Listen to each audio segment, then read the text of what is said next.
Evening, everyone. We're going to get started. So just please take a seat. Okay. Good evening, everyone, and welcome to the work session of the City Council for Monday, August 10th. It is now 5:31 and we will start our meeting. Can we get a roll call? Mayor Garitano, Here. Councilmember Roblewski, Here. Councilmember Trottier, Here. Councilmember Ottenberg, Here. Councilmember Farmer, Councilmember Means, Here. Councilmember Bockert, Councilmember Crayons, Here. Councilmember Albers, Here. Councilmember Owen, Here. Councilmember Mabry, Here. Councilmember Nyan, Here. Councilmember Dodwell, Here. Councilmember Marshall, Present. Councilmember Rambo, Here. Councilmember Vanek, Here. Councilmember Comer. Here. Thank you. So we're going to move on to mayor's comments and announcements, and we're going to have Captain Mundell and the incoming commander of the Wildwood Precinct, Captain Shanna Ostendorf, join us here. As you may be aware, we've learned that Captain Jim Mundell, who has served our city for the last 8 years and has done a great job working with our city here to serve the citizens, has been reassigned to a different position with the St. Louis County Police. And we have Captain Shanna Ostendorf, who will be coming in as the new commander. So I'm going to hand it over to Captain Mundell so he can share more about this update. Sure, thank you, Mayor.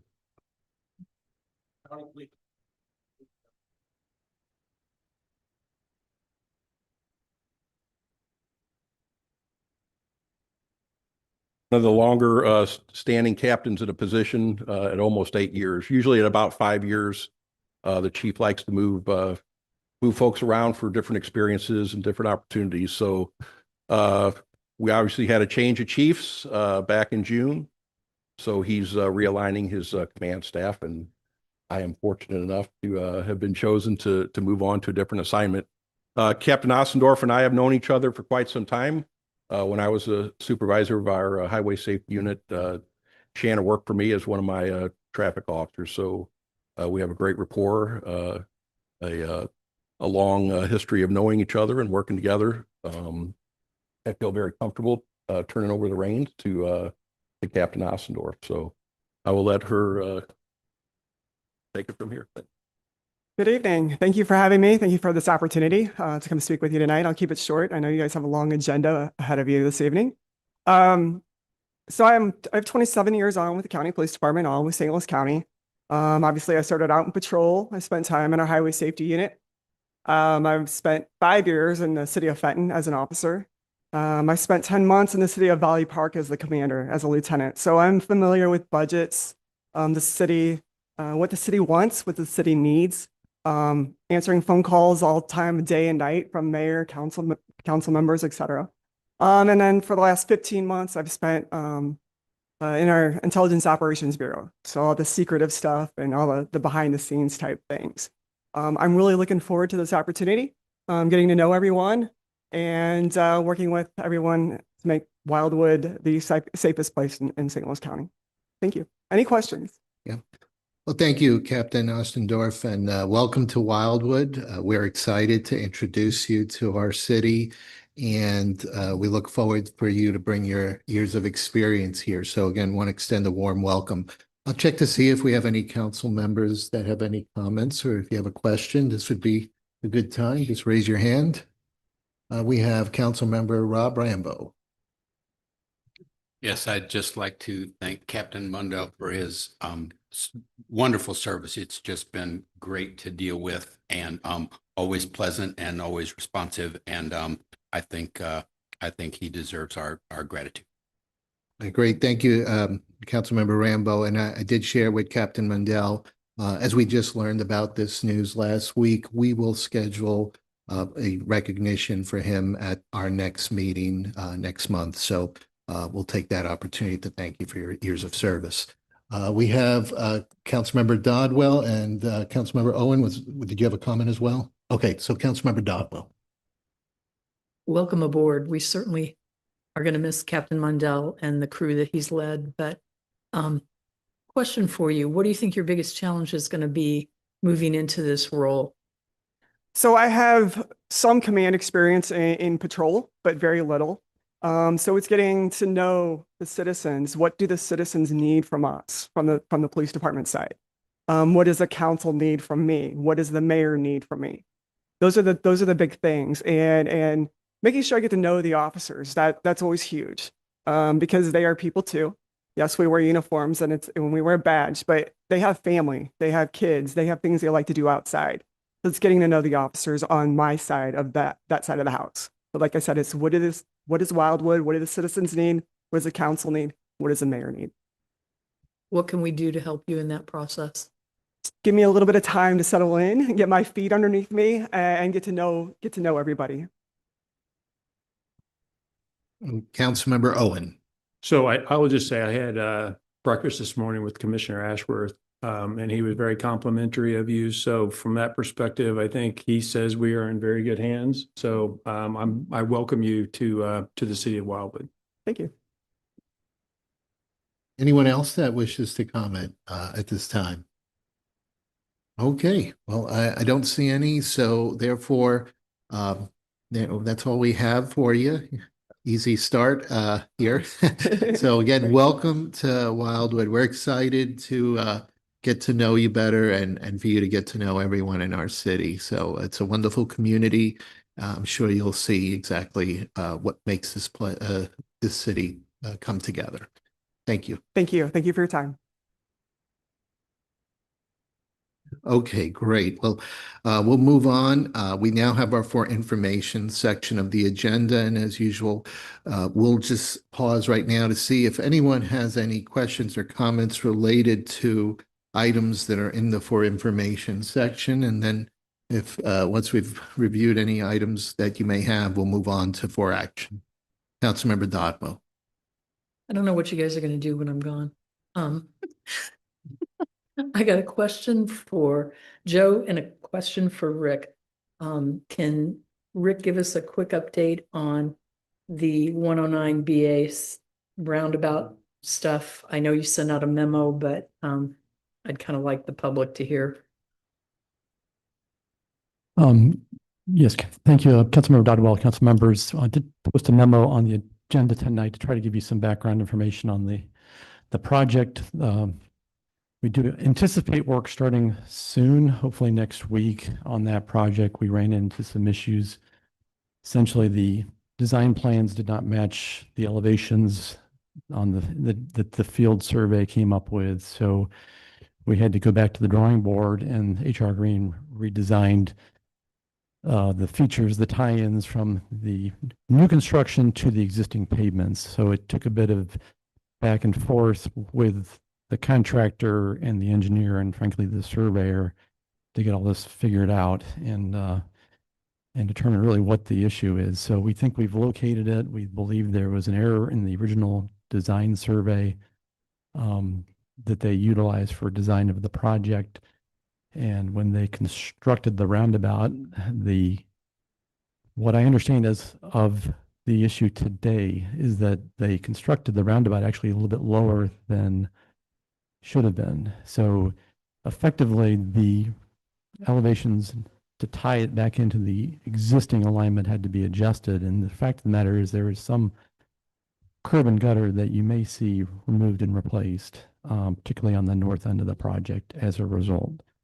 So the consultant, HR Green, is essentially owned up to the discrepancy. However, the discrepancy was, we believe, the result at this point of the surveyor, who is a subconsultant to HR Green. So it's a little bit complicated, but we're getting there. So are we going to get a discount on anything for the errors that occurred? Well, the short answer is yes. We have to work through all that, and HR Green is owned up to the error, and so that is absolutely the expectation, is to work through that with the contractor. Yep. All right, we have, sure.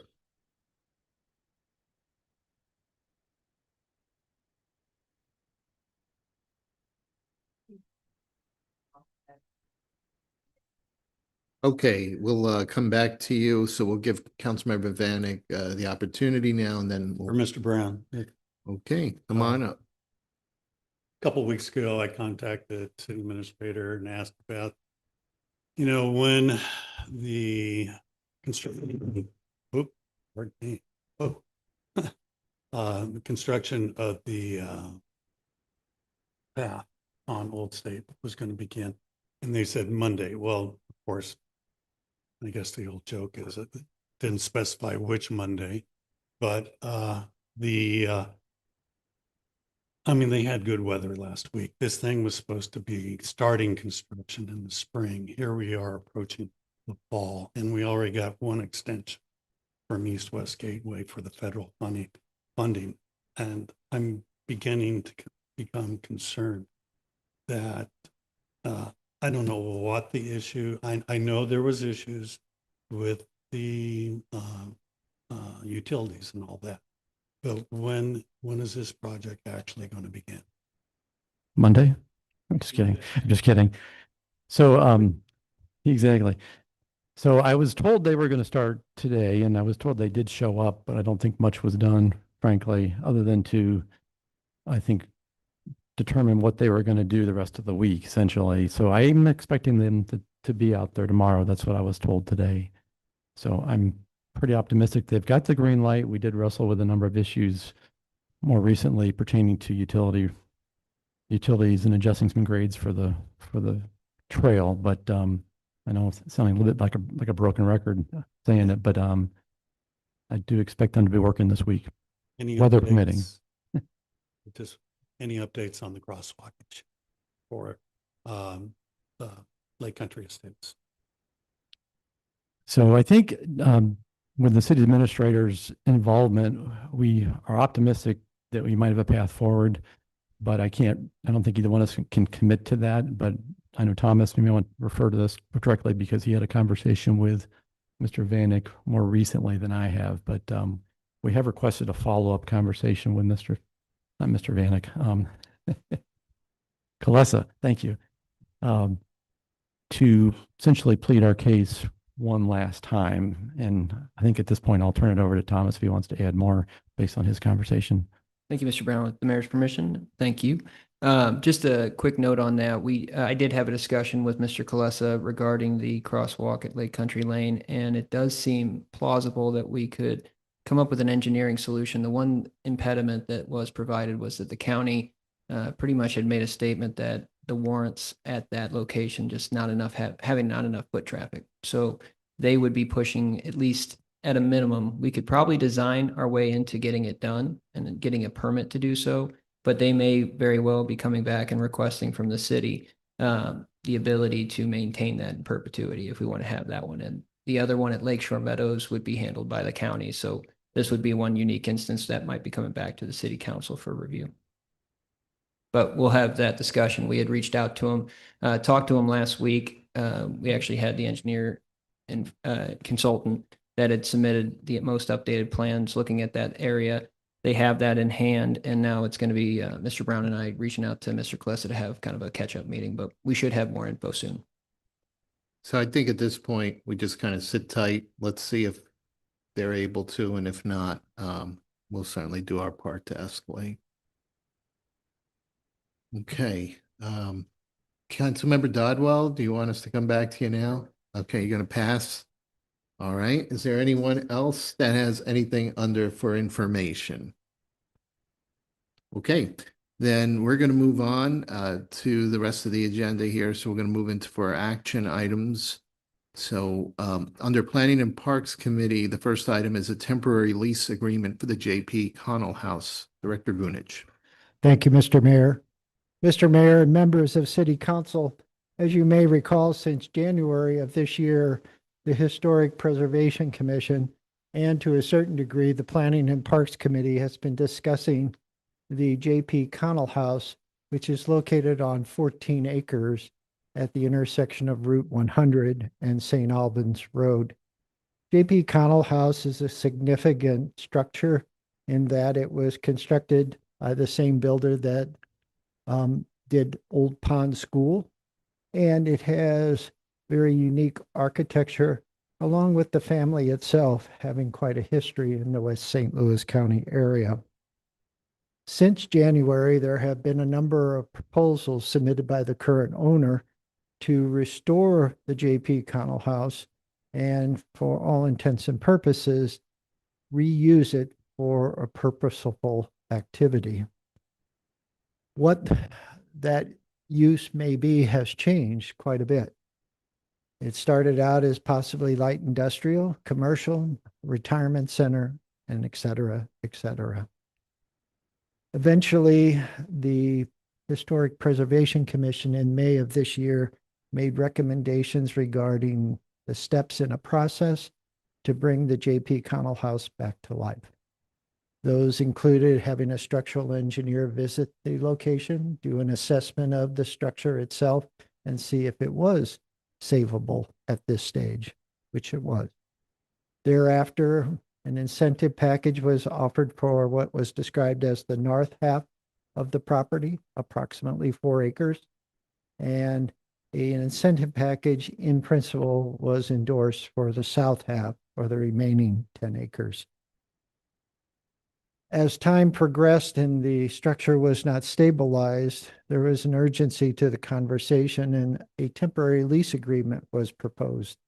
That lease agreement would be between the property owner and the city would take responsibility for up to 90 days to stabilize the asset and maintain the property until the incentive package could be finalized, presented to the Historic Preservation Commission, the Planning and Parks Committee of City Council, and then finally all of you, City Council. At the July meeting of the Planning and Parks Committee, it became apparent that the key issue here may not be the temporary lease agreement, but more so, is the City Council willing to offer an incentive package? This is a rural area for minus kelp contracting. There is development in the area, new development, and it is all large lot, single family homes on as part of residential subdivisions. And as the committee discussed the incentive package, adding a potential light industrial use, a commercial use, and at this stage, one that might include a drive-through facility, the committee did not endorse such at this location.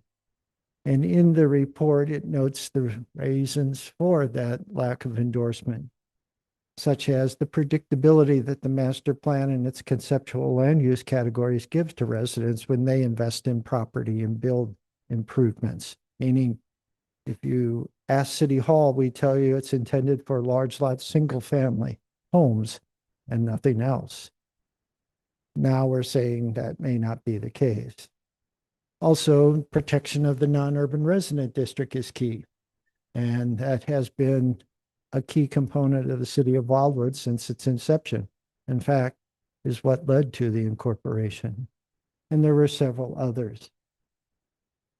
Without the incentive package being endorsed by the committee, even in components, meaning the north portion and the south portion, or collectively, a temporary lease agreement in terms of the responsibility of the taxpayers to maintain the property and asset for up to 90 days was not reasonable.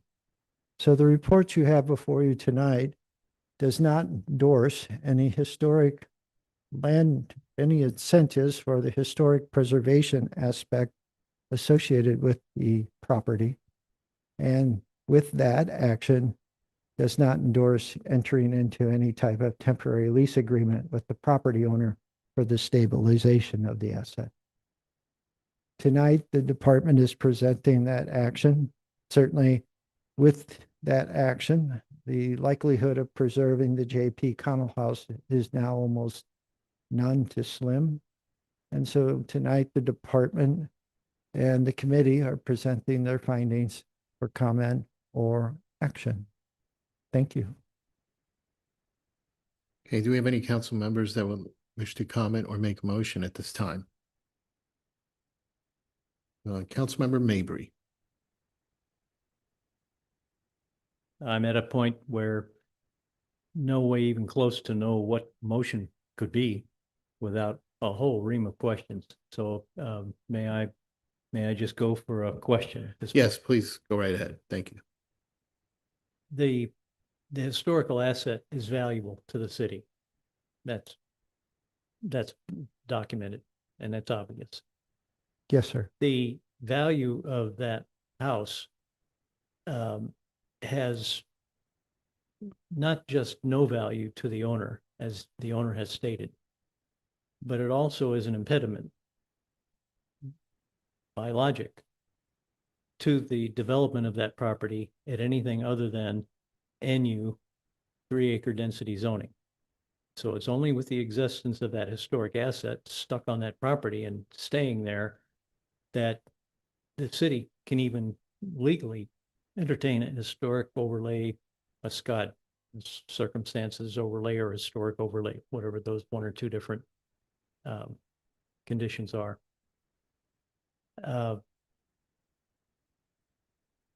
The given one option that the developer will immediately and instantaneously and very assertively proceed with the enactment of a demolition permit for that property.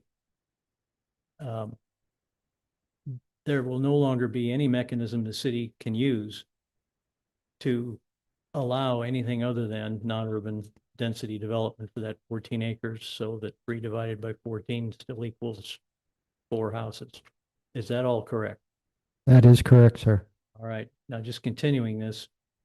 In order for the city to protect its historic asset, which it values very highly, first of all, to have weathered this 6 months or 7 months or more of exercises in not being able to succeed with a single viable proposal from the developer.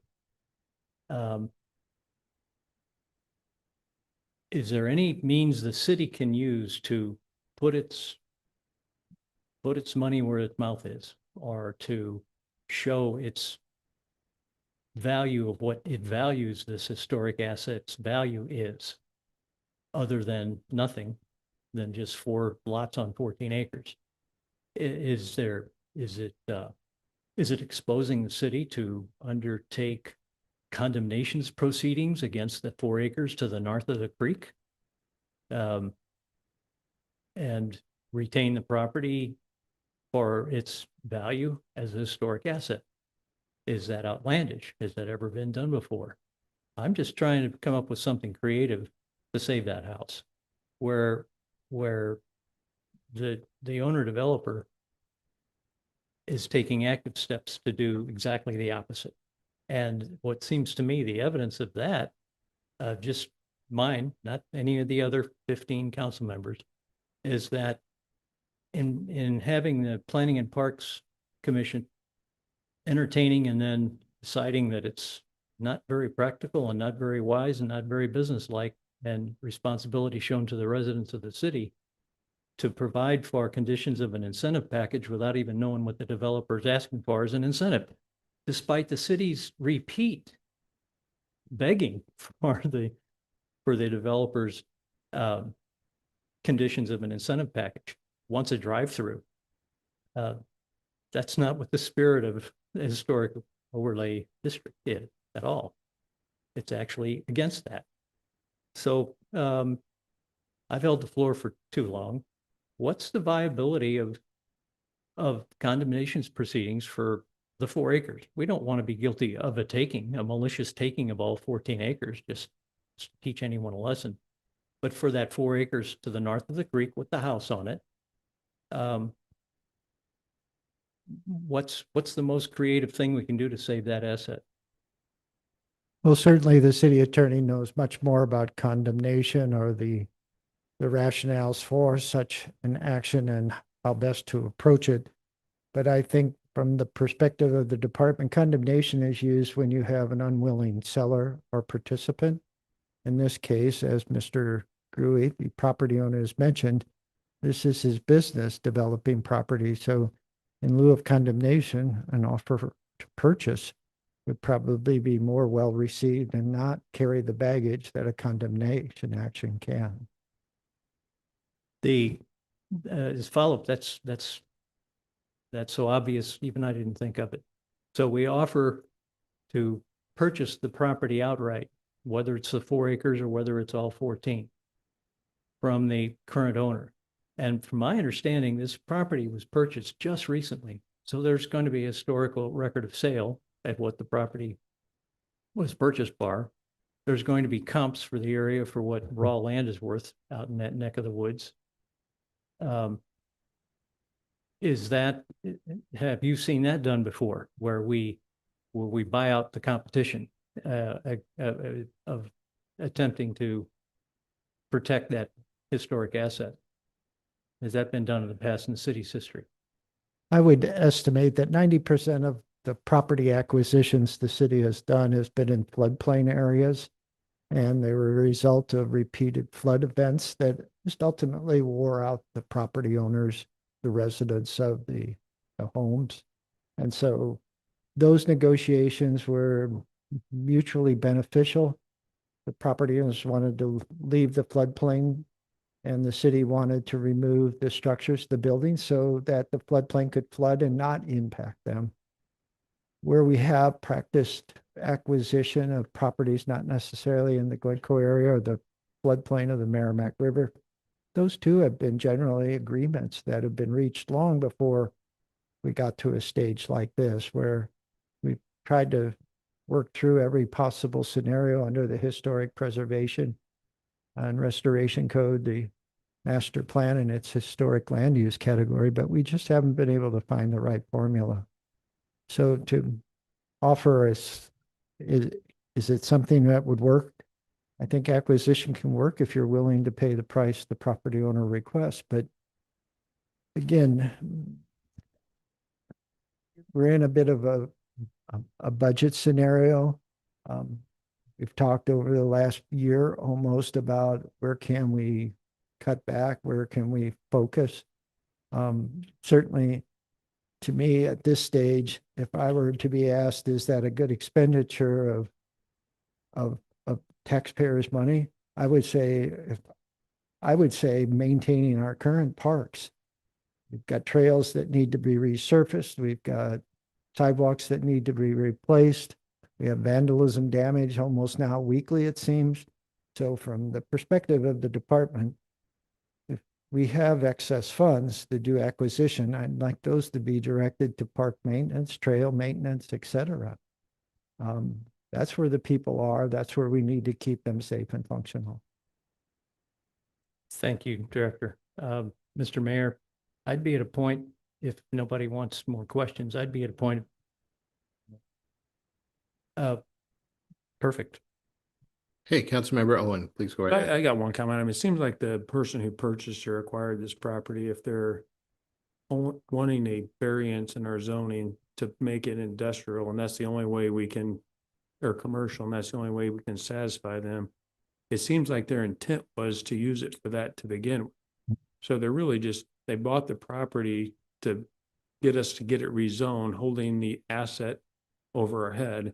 It says they've got a permit to demolish it, but if their intent is to use it for industrial and they're never going to be able to do that, why would they turn around and demolish the property other than despite us? So I don't know that we want to move forward with negotiating with them on a rezoning when the reality is, while we want the asset, we're not going to change the zoning to accommodate that. We do not want a drive-through facility at that intersection, way outside our the city limits or the town master, the town center. So being out in Ward 1, I would say that I will speak for us. We do not want that rezoned. So that's a non-starter. Just want to make that clear from Ward 1's perspective. That's not an option. I don't know if anybody thought it was, but to preserve the building. But if we've got to give up the building to keep our master plan, I think that's more important. And Mr. Owen, I believe that's what the committee said in their action. All right, great. Councilmember Rambo. Yeah, I'd love to save this building. I think looking back from 30 years in the future, we'll feel about it like I personally do about Pond School. It was a great thing to do, and the expense, I don't know what the expenses were, likely substantial, but it's a great asset and it'll be there forever. We determined not only that it was infeasible to buy the property itself, but it's also going to cost $100,000 to stabilize it. And it will cost out of our park budget, which is only, I mean, that's a significant fraction of our parks budget. And I just don't feel like we can afford to do that. I'm very sad about that. And so that's why the committee worked as hard as it did. I'm speaking as a member of the committee now. We tried every way we could think of to find a way to justify this. And what it came down to was a couple of acres for this home and a commercial venture that was completely hidden from the road, drive in a few villas or something like that. It would meet sort of the spirit of our master plan without actually meeting the letter of the master plan. That's what these special districts are intended to do. And so we explored all those. We can't get there. And I'm ready to just call it myself very reluctantly. I don't think we can afford, even if we could get the guy to donate the land to us, we couldn't afford the $100,000 for stabilization and $500,000 for renovation just to do what with it? It would be an office or something like that, maybe a B&B, which we don't often like. So I just don't think this is it's feasible to talk about anything other than just letting it go. Okay, Councilmember Marshall. Mr. Venture, would you like a motion to move forward with the direction you were given from Parks and Planning to do it that way? What would you like from us? Mr. Marshall, if the city council would entertain a motion to endorse the action of the committee, that action then endorsed by city council can be presented to Mr. Gruey, the property owner. And then shortly hereafter, I'll be talking about the end of the moratorium. And I assume he'll proceed forward with his request for the demolition permit to remove the structure.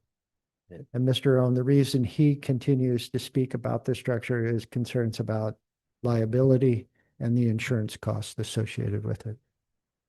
I think the department's done a fantastic job in the historic group, but there's a certain point where he wants us to take all the risk. And I just don't think that we're in a position to do that. So I'll make a motion to have the department move forward with the recommendation from the Parks and Planning Commission and relay that information back.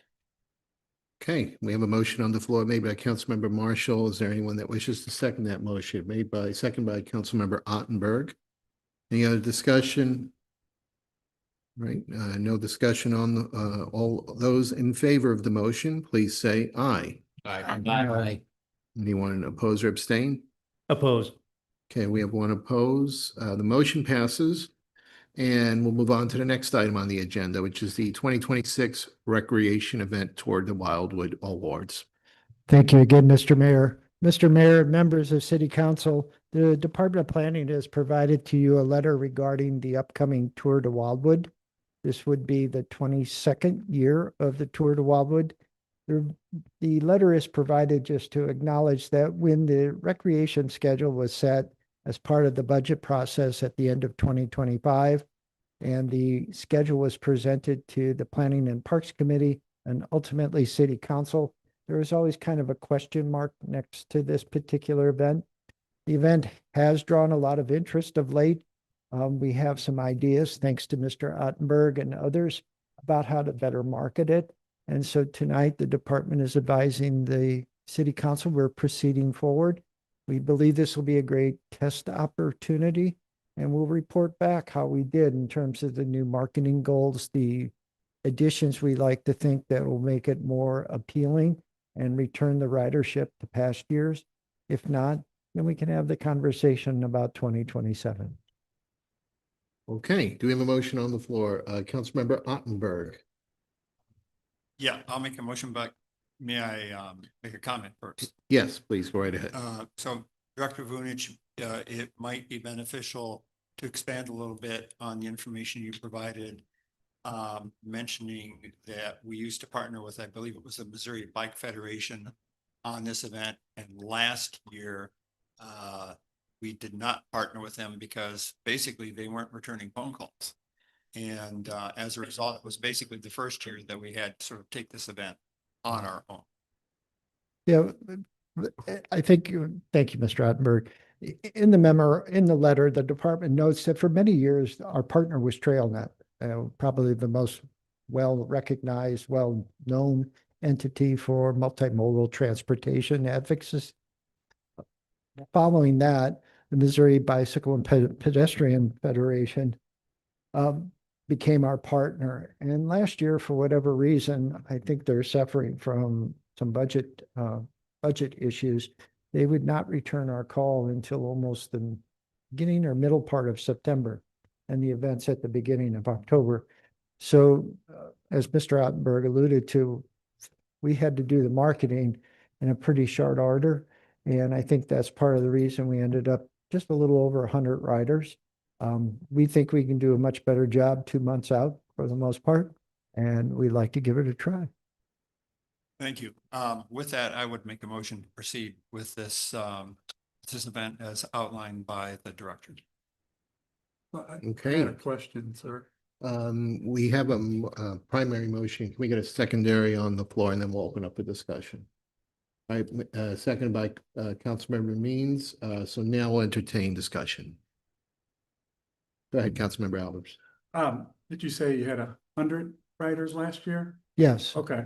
What, is that a low number? It is, relatively speaking. One year when we used to hold the event at Lafayette High School and partner with TrailNet, we had 900 riders. Yes, and the police wanted to arrest me that day because the 900 riders were generally very disrespectful of them and our residents. So we stopped that design, that event, in terms of how we promoted it, orchestrated it, and we went to a maximum of 300 riders. Until the pandemic, we were getting 300 riders, and after the pandemic, we've kind of struggled to get back to that. Part of it, again, I believe, was just kind of people getting back to what they had normally done. And I think we as the city can do a little better job of promotion. As I say, Mr. Attenberg's given us a couple of ideas. We're looking at a theme. And I think ultimately, I would see this being successful if we can get around 200. Okay, thank you. I didn't know the history of it. I'm just kind of wondering Yes. about how Yes. it was. Thanks.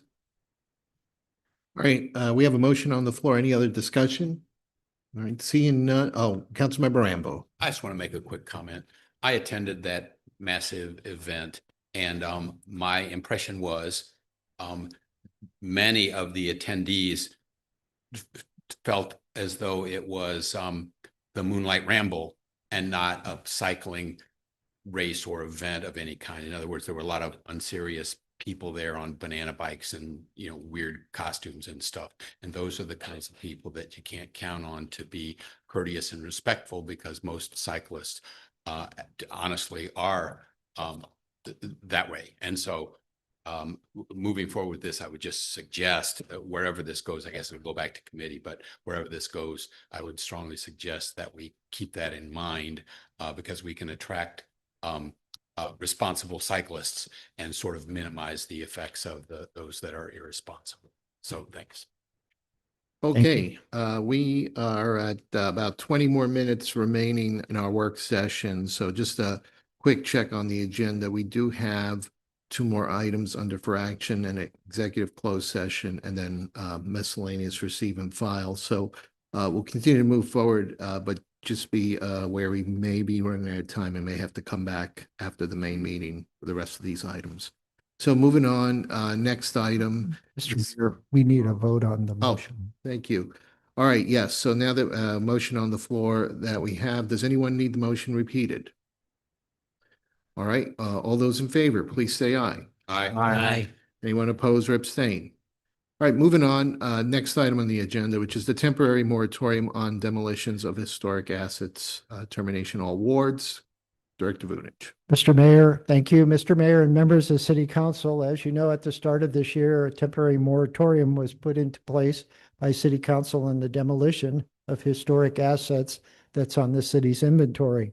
One of the key components that would trigger the moratorium ending was the adoption of the Historic Preservation Plan.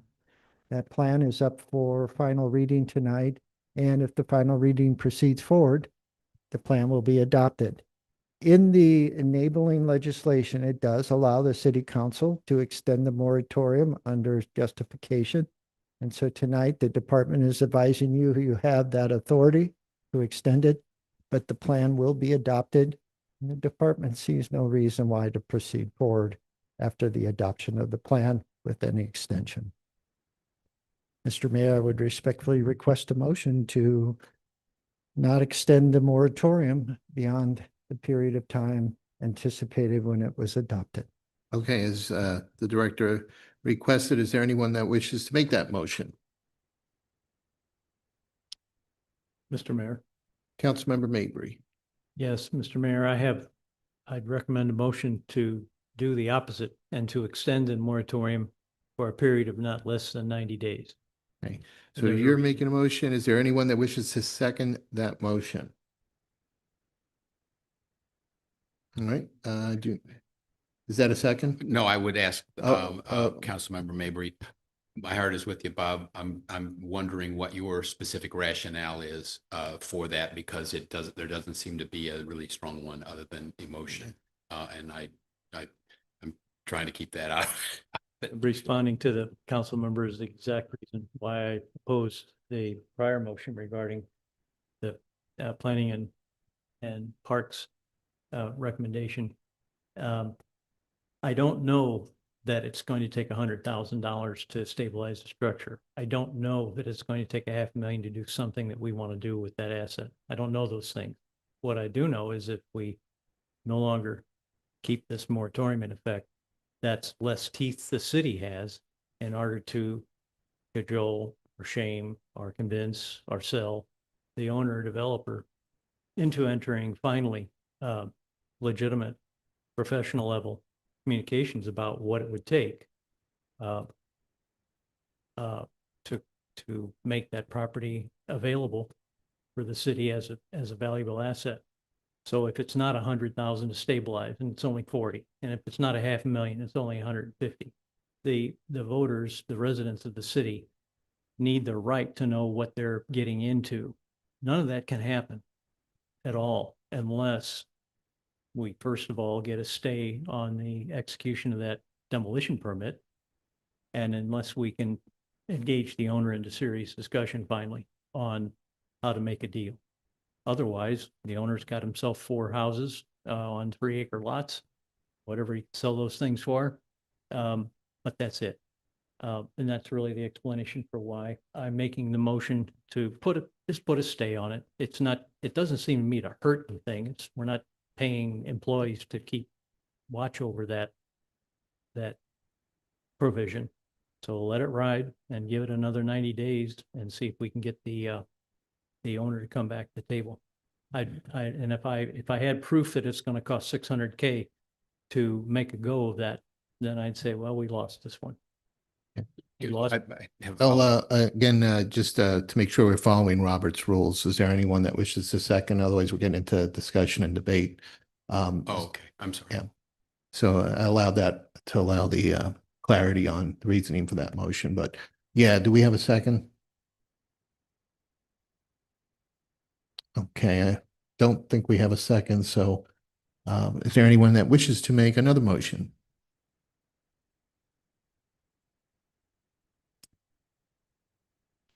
Councilmember Marshall. The department's making a recommendation. I think we should go with the department's recommendation to cease the ordinance that was put in place. And that's the department's recommendation. So I'll make that motion.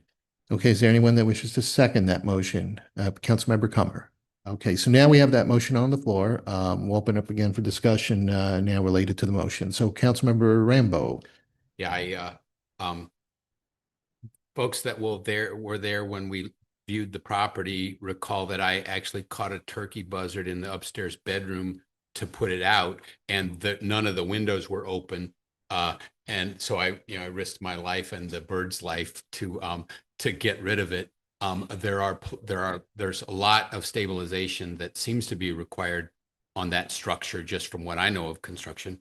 And so, Joe, I'm wondering if there are any other effects that we haven't considered in terms of other properties that we're looking at that we have a moratorium on, or is it because your verbiage said this was primarily for the JP Connell House, which is no longer in play based on our last decision. So can you speak to that, please? Certainly, the moratorium was too late for the Mary Cliff residents on the Marinist Retreat Center. It did do an effective job from the perspective of the department with the La Salle Retreat Center. Because there was interest in a purchase by a developer and the removal of all the assets. And obviously the JP Connell House. There's a risk, but again, I go back to the committee's discussion about the historic land use category in the master plan and just the reluctance in the non-urban resident district areas to authorize anything more than what I would believe is a residential type of use at a limited increased density. At least that's the impression I left the committee meeting. Sure, and that was my impression as well.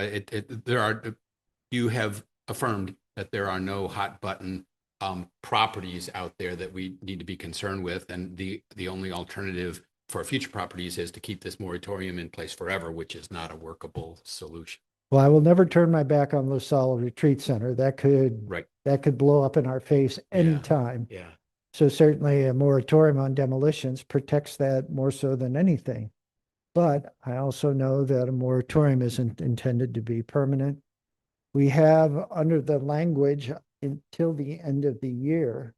But again, we've been advising property owners that once the preservation plan is in place, which was intended to give us tools to offset demolitions through tax credits from the federal and state governments, et cetera. I just don't feel like, are we forestalling the inevitable and just getting people's hopes up and then dashing those hopes because we just can't give the incentives people want? So our preservation plan will cover this as best we can As without best- having a moratorium. As best we can. It really, in many ways, it just reiterated what we already have available. It didn't come up with what I would call the silver bullet to save us. But I just feel like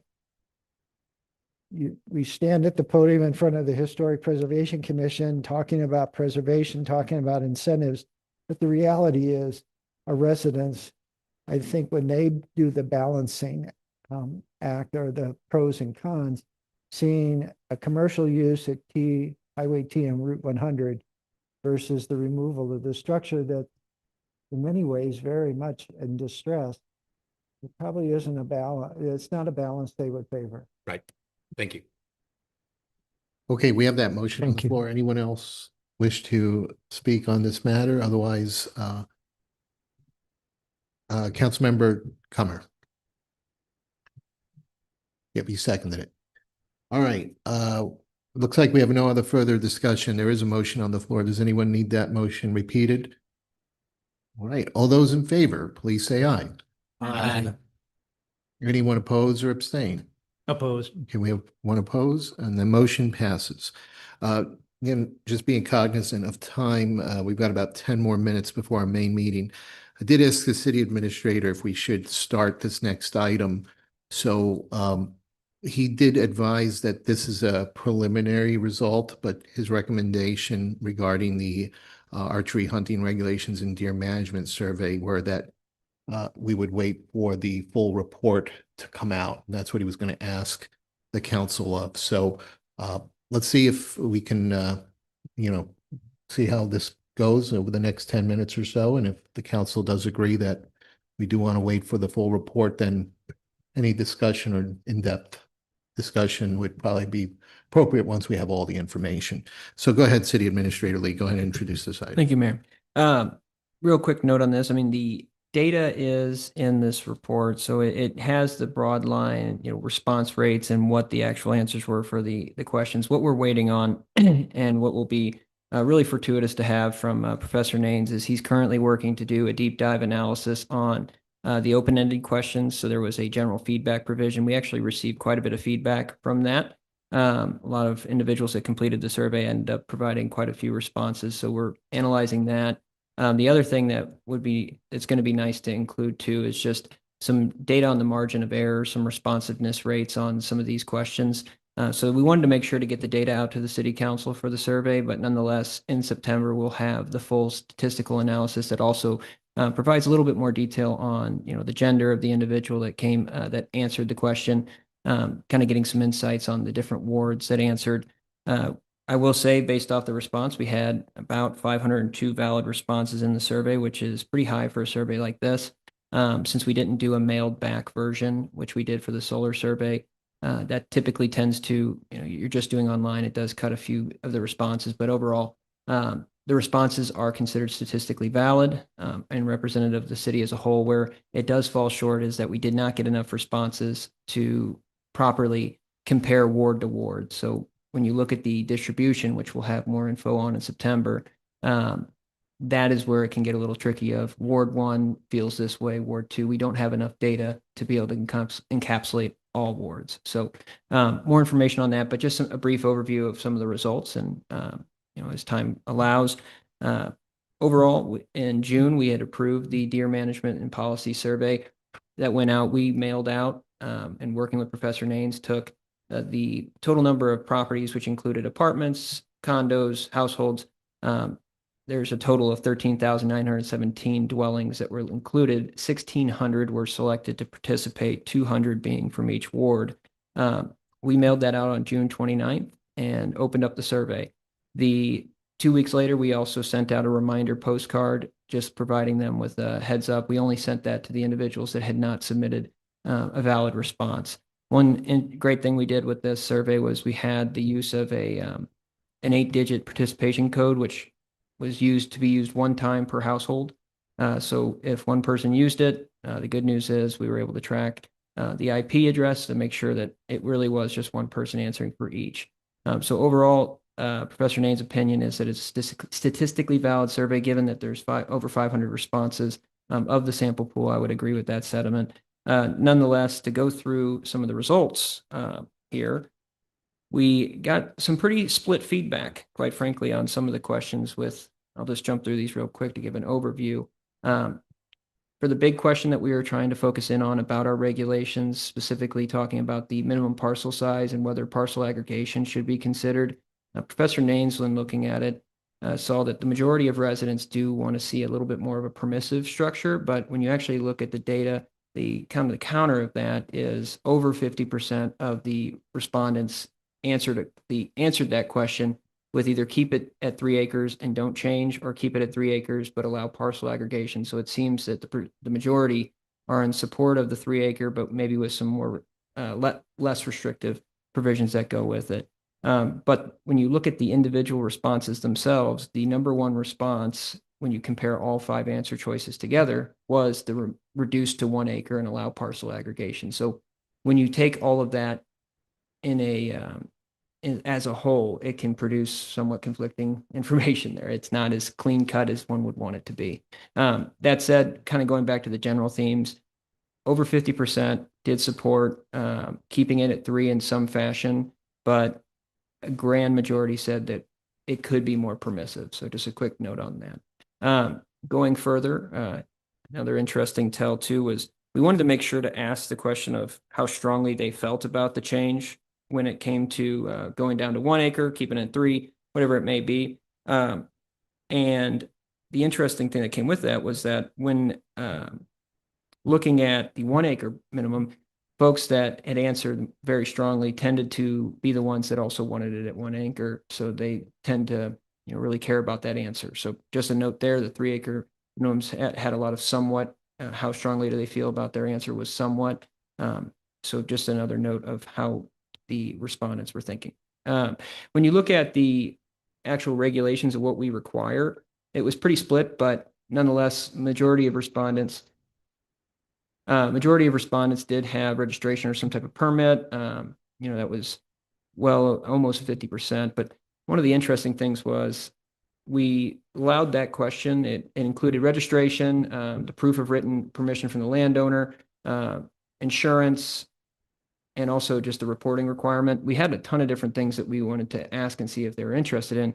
None of those answers actually got over 50%. So it seems that, the majority of the respondents actually were, either skipping that question, or they were choosing not to respond, or they were choosing one but not the other, which maybe that could be boiled down to they care about some things or others, but it also could be they thought it was maybe a one selection question. We did have it listed in there, select all that apply in bold lettering. That said, some folks could have mistake that for select one. So just a note there, but it did seem that less than 50% of the respondents for each of them actually mentioned that, if you look at just the base statistics, it would actually suggest that there wouldn't be any restrictions, which that doesn't make much sense. So more information on that will come. And then one of the last big ones too was the question more about the preferred approach to deer management as a whole, the holistic approach. And there were a couple different answer choices. One was primarily rely on recreational hunting, resume professional deer culling along with recreational hunting, just use professional culling, and then don't support active deer management activities. And then there was also an option for no preference or not sure. That said, when you looked at that question, it was use a combination of both. That was the overwhelming answer. The second place was primarily rely on recreational, and then the second to last was the resume the professional, and then last was do not support any deer activity. So another interesting finding there was that the vast majority of residents in some fashion believe there should be some deer management activity if you take the inverse of the response to that question. So just a note there, we did have over 241 individuals submit open-ended answers to the general feedback section. So we're going through that now. Professor Naines is looking through that to give pretty much a bulleted summary of what is the primary input that we've been getting. I don't want to speak too much on the folks that had submitted some answers, but it was a lot of, just more operational questions. If you reduce it down to one, what does that look like for, if it goes on their property, or how do you handle it? There were actually some questions too with who actually gets the insurance. So residents are actively engaged in the fact that they answered the question, the survey, and then also responded back. And we're asking further questions does go to show that, a lot of folks do really care, and seeing this amount of response, over 500 folks responding to this in just a 3-4 week time frame is pretty strong. And then, the majority of respondents were men. Just a quick note there too. And the age demographics will provide as well. But the other interesting point, which is actually consistent with when we look at our parcel data and the number of, this is actually really great for our statistical modeling. The majority of households, if you just go by addresses, for land mass, 3 acre lots make up 89% of the city. But when you actually look at number of addresses, so 13,917 dwellings, if you will, in Wildwood, the vast majority of those are on less than 1 acre. The good news is from our survey is we actually got pretty much a duplicative result, with majority of folks being on less than 1 acre, about a relatively consistent percentage of 1 to 3 acres, similar to the, I think it's 3.9% in Wildwood, and then the remainder being the 3 acres or more. So when looking at the parcel size, this survey is very representative of the city as a whole. But unfortunately, it doesn't give us the crystal clear answer that we were hoping for. But it does give us quite a bit of information. We're able to do some research before here and now. We wanted to provide this to get the data out to the council. If there's something you want us to push on or make sure that's included in the final report, please let us know. And then also if there's anything for further research to do in the interim as well, same. Department's available for any questions. Thank you. Okay, again, it is 6:30 right now, so I'll look to see if we're gonna get into any in-depth discussion or questions, or if not, we will pick it up later. Councilmember Albers. Excuse me. I believe archery season starts in September. If we wait till September for further results, is that going to allow us the time to put a process in place if we want to do archery programs? Could you clarify what by archery program? allowing bow hunters to maybe hunt on like acre aggregate or 1 to 3 acre aggregate. Those seem to be some of the popular ones in choice. Yeah, gotcha. Okay, so if we were to change the code, so the main question here would be going into the code, changing our firearm and hunting regulations to reduce that down to 1 acre. We most likely look to make a couple other changes within that code provision as well. Typically, that type of code, since it does deal with firearms and a projectile, if you will, would typically go to our Board of Public Safety. The process that the department was looking at was if there were any changes to be recommended, that it would be referred back most likely to Board of Public Safety or here at the City Council to get those recommendations. If there's something tonight, we could bring back further research on that. But when it comes to September, we'd have the final results. It would be very difficult to reduce it unless the council were to expedite the process. I mean, I think the obvious answer to the question is it takes 2 readings to change something, and likely we may even have to have a public hearing on that. So that would be probably, at the way the process works now, 3 months. But if it goes to Board of Public Safety or any other group, does it have to go to planning and zoning for that? Okay. Then that may also add some time. All right, go ahead, Councilmember Dodwell. We'll see. We're probably going to have to come back anyway, so I'll No, just. but I just want to quickly, as Yep. we're on this topic, I understand the reason that we have been gathering all this information, et cetera. While I also understand the enthusiasm to have archery in closer proximity or in smaller lots, I don't think we need to rush that process just because deer season is opening this year. We chose not to cull deer last year because we wanted to discuss and review this process. I see no reason to rush this process just to augment the potential for individuals to hunt in new places this year when they still have the ability to go to their old hunting grounds and go to it without a problem. All right. Can I I make know- one more comment? I also thought that we wanted to get this in a timeline so we would have the opportunity to engage white buffalo for the culling season, which would be 2027. So I thought that was the primary reason to try to have a timeline to meet, was to beat the deadline to engage white buffalo for next year, if in fact we were going to do that. So I just want to make that comment. All right. Well, we are now past the start of a regular city council meeting, and we do have several more items that we will have to cover as part of the work session. So we are going to, at this point, take a recess with the work session, and it's 6:34. So I'd ask that everyone come back at 6:40 so that we can start our main council meeting.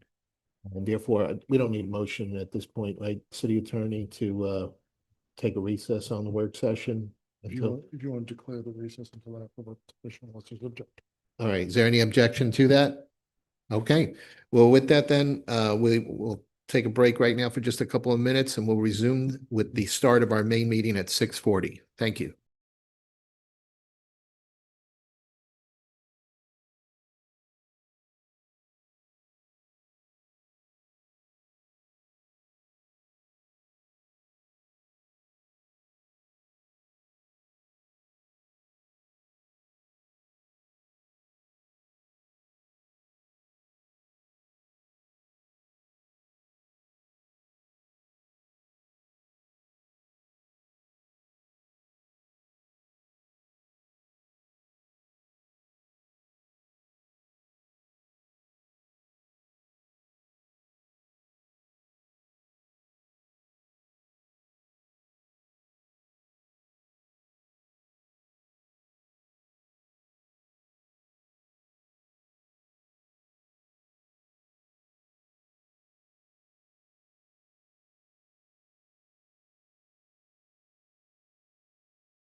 All right, good evening, everyone, and thank you for your patience as we pause for a moment to start our main meeting of the City Council for Monday, August 10th.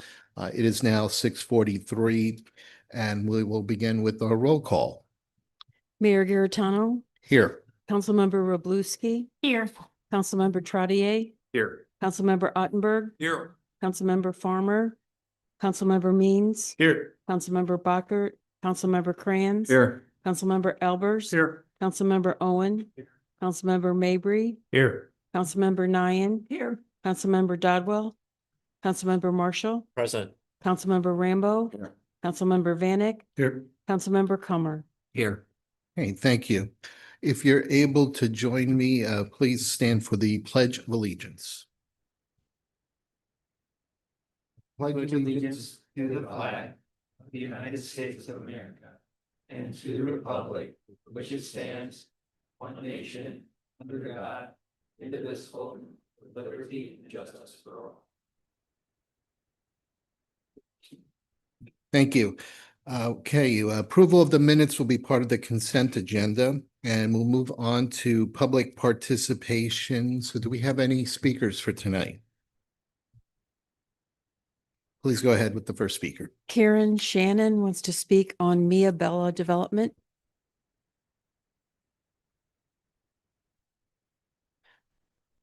When you come forward, just please state your name and your ward number. If you're not familiar with your ward, your address will suffice. Thank you. Karen Shannon, I'm in Ward 1. I'm at 17127 Manchester Road. It's my understanding that tonight the second reading of the development on my property by Lombardo will be heard. I just wanted you to consider the final vote for tonight on this development. This process has been very emotional and mentally draining, and every month that goes by, it also puts a financial burden on me. Lombardo is a reputable builder, and they've worked very hard to meet all the requests of Planning and Zoning Commission. The development meets all the requirements of the town center and provides another type of housing that will very much needed in Wildwood at an affordable price. I hope that when you're considering voting tonight, that you'll remember all the positives that they have this development will bring to Wildwood. Thank you. Okay, thank you. Do we have any other speakers? Claire Heinrich wishes to speak on the primary results.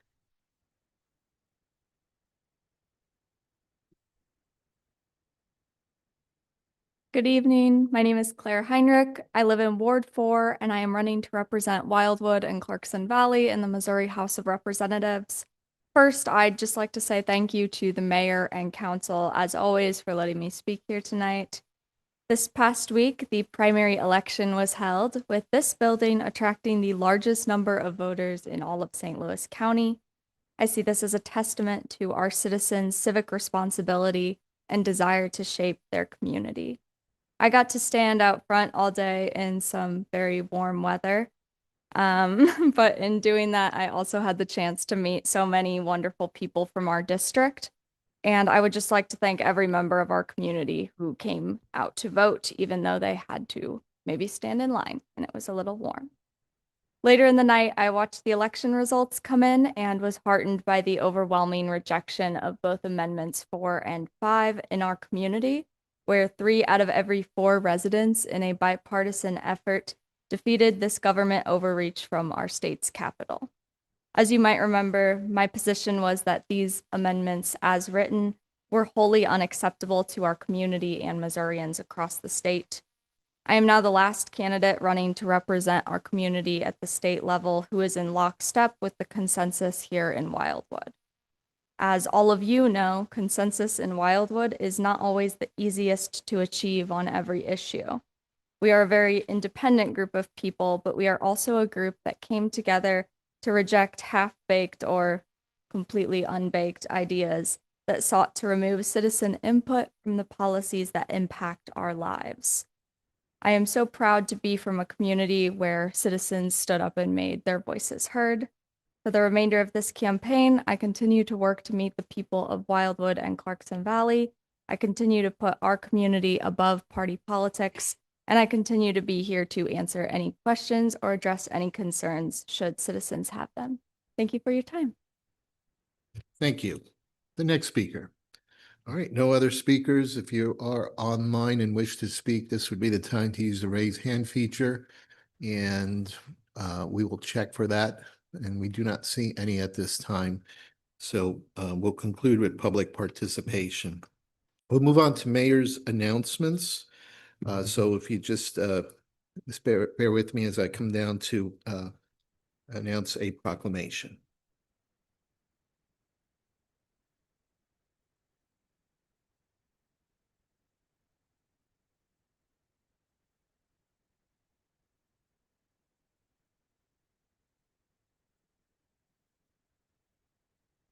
All right, thank you. And I'm going to present this proclamation for Officer John Boehmer. So come on up and we're going to talk about you here. And Captain Mundell, if you want to come on up as well and join us, we're going to present this proclamation here this evening on behalf of the city of Wildwood. So I'm going to read what it says, and then I'll share a couple of comments. Whereas Officer John Boehmer comes from a family of law enforcement and followed in his father's footsteps as a St. Louis County police officer. Whereas in 1995, he was hired as a security officer with the police department and was assigned to facility security at the county government complex in Clayton. Whereas in 1998, he entered the county and municipal police academy for training. And after graduation in 1999, Officer Boehmer's first assignment as a police officer was in the North County precinct near his family roots. Whereas in July of 2000, and at the end of his probationary year, he was transferred to the city of Wildwood when the police department in the city was still new and staffed with a small group of about 20 officers. Whereas in 2014, Officer Boehmer was assigned as a traffic enforcement officer in the neighborhood policing unit, working tirelessly and without complaint, performing traffic enforcement stops, issuing traffic citations, and at the same time was responsible for collecting various traffic data, evaluation, and reporting. Whereas Officer Boehmer has served the city of Wildwood for the next 26 years, responding to various situations, managing daily activities, and easily recognized as the hardworking traffic cop who has been a fixture at most of the city's events. Whereas Officer Boehmer has often been complimented on his dedication to his duties, which he consistently performed with honesty, integrity, and professionalism. Now, therefore, it is hereby proclaimed that on this 10th day of August, 2026, and on the occasion of his retirement on September 1st, 2026, which is also the city's anniversary. So the city of Wildwood hereby recognizes John Boehmer for his 26 years of outstanding service in law enforcement and thanks him for his dedication to the residents of Wildwood. Congratulations. Thank you.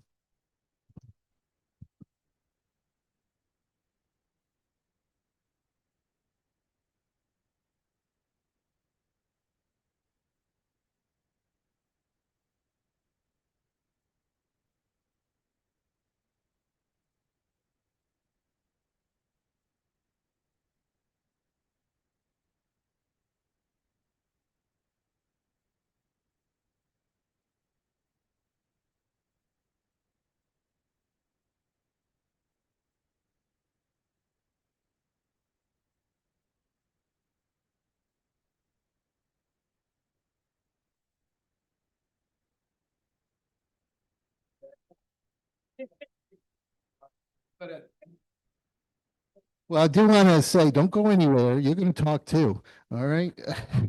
And Captain Mundell, but it is, I'm excited for your new step in your retirement here. That's an exciting time, you know, when to retire and what you have ahead. I imagine you may have some ideas of what you plan to do. But it's also sad for us here because Officer Boehmer is a recognizable face in the city of Wildwood. When I first got involved in Wildwood City government, that was back in 2015, so it's about 11 years ago. He is one of the faces that I got to know. He would always come to the meetings and sit, watch the meetings. We have officers, as you see here in the evening. So, you know, it was great because he got to see local government at work. And especially back in those days, you got your entertainment with it as well. So, you know, we've been through a lot in the city, and you've been here. The residents recognize you and know you. As we read in the proclamation, you're a traffic cop too at times, and so I'm sure you had to deal with folks that may not have been as happy when you had to stop them, but you know, comes with the job.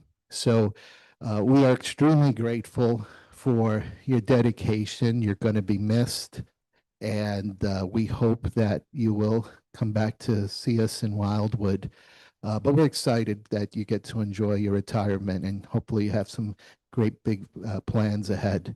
So thank you so much for your service. And I'm going to let you speak because I think you certainly might want to say something, but you probably got a lot of good stories too. I'm sure, you know, you've heard a lot of excuses, whether it's in traffic or just what you've gotten to in a call. So yeah, if you have anything interesting you want to share about your 26 years on the job, what's one moment that stands out? I think we'd love to hear it. So go ahead. Well, thank you, Mayor and Council. Thank you very much. Joe, thank you very much. Captain, thank you. There's so many stories, it's hard to keep track, you know, but it's been actually an honor and working out in Wildwood. It's totally been, you know, great experience working with the city of Wildwood. You know, working at the Wildwood, I even got a nickname, you know, the Black Heart. I've got nicknames because I wrote so many tickets. You know, even on Mother's Day, I wrote 15 tickets. They called me the Mother's Day Marauder. I got nicknamed by a coworker. So I've got a lot of nicknames that, you know, goes on and on and on. But, you know, there's, you know, it's been great to work for City of Wildwood, and, you know, and everybody here in the council and the city. It's been, you know, great. Great. Thank you so much.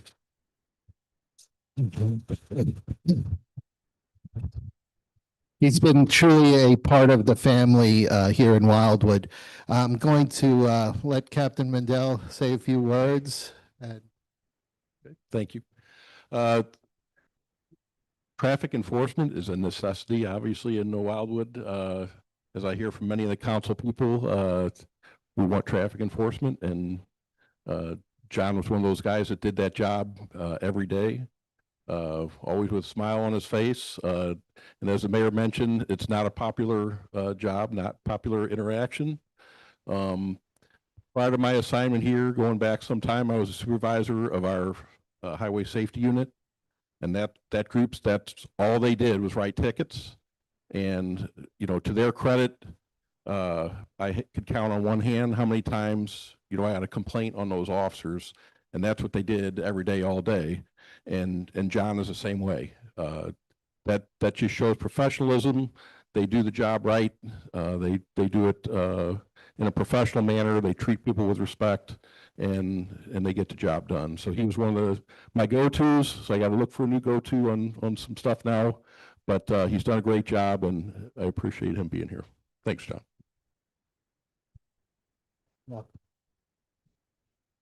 Well, thank you very much for, again, serving the city, and don't go too far, okay? Come and visit us. All right. And we will have a special proclamation next month. We just learned Captain Mundell, who has served our city for 8 years. You know, the St. Louis County Police, they do rotate their staff, their leadership. So he is going to be moving on to an exciting assignment.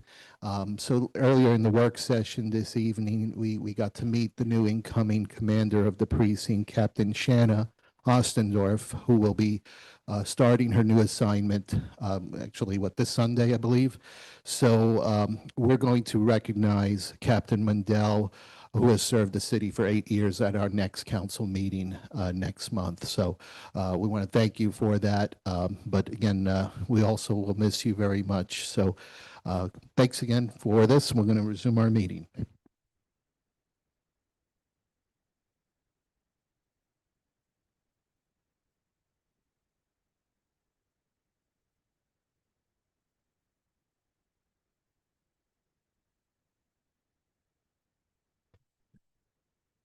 Okay, moving on in the agenda, we do not have any items under Section 7, Communications, Petitions. So we'll move on to Section 8, All Business under Legislation. We have 3 bills. We'll handle these separately. First bill is Bill 3070, and before the council for a second reading, concerns Ward 1. Can I get a motion for the second reading of Bill 3070? Made by Councilmember Owen. Is there a second? Made by Councilmember Means. All those in favor, please say aye. Aye. All right, Colleen, please go ahead and read Bill 3070. Bill 3070, an ordinance of the city of Wildwood, Missouri, amending chapter 390, traffic section 12 of the municipal code of the city of Wildwood by establishing a regulation of the kinds and classes of traffic permitted on Wild Horse Creek Road. Okay, thank you. Now, Director Brown, we do call you up, but I know that there's Councilmember Owen who would like to make a motion related to this item. Go ahead and.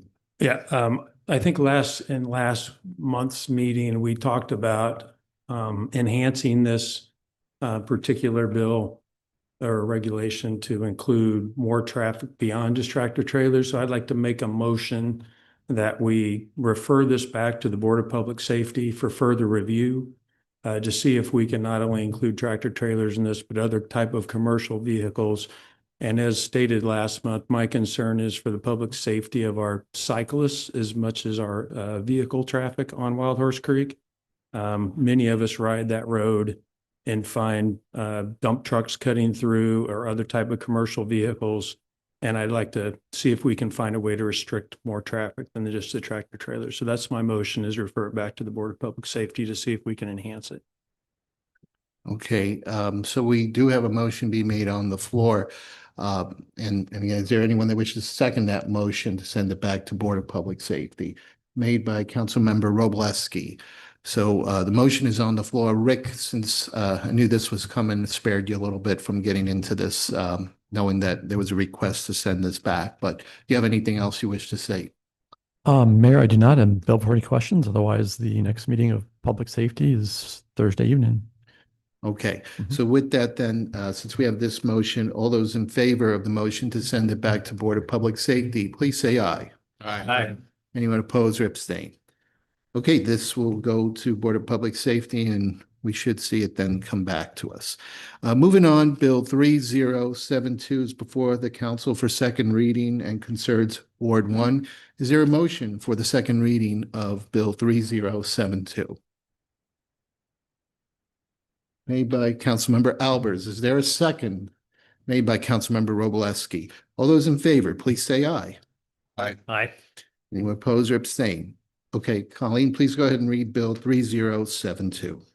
Bill 3072, an ordinance by the City Council of the City of Wildwood, Missouri, authorizing the change in zoning in association with 4 properties that form a 10.43 acre tract of land from the NU non-urban residence district to the R6A 4,000 square foot residence district with a planned residential development overlay district, PRD, all being located on the north side of Manchester Road, Historic Route 66, west of State Route 109, thereby allowing for up to 62 attached single-family dwellings, of which no more than 4 of these units being a single building cluster, while being supported by an associated street and pedestrian network, stormwater management facilities, and required public spaces, all of such consistent with the town center regulating plans designation of the property as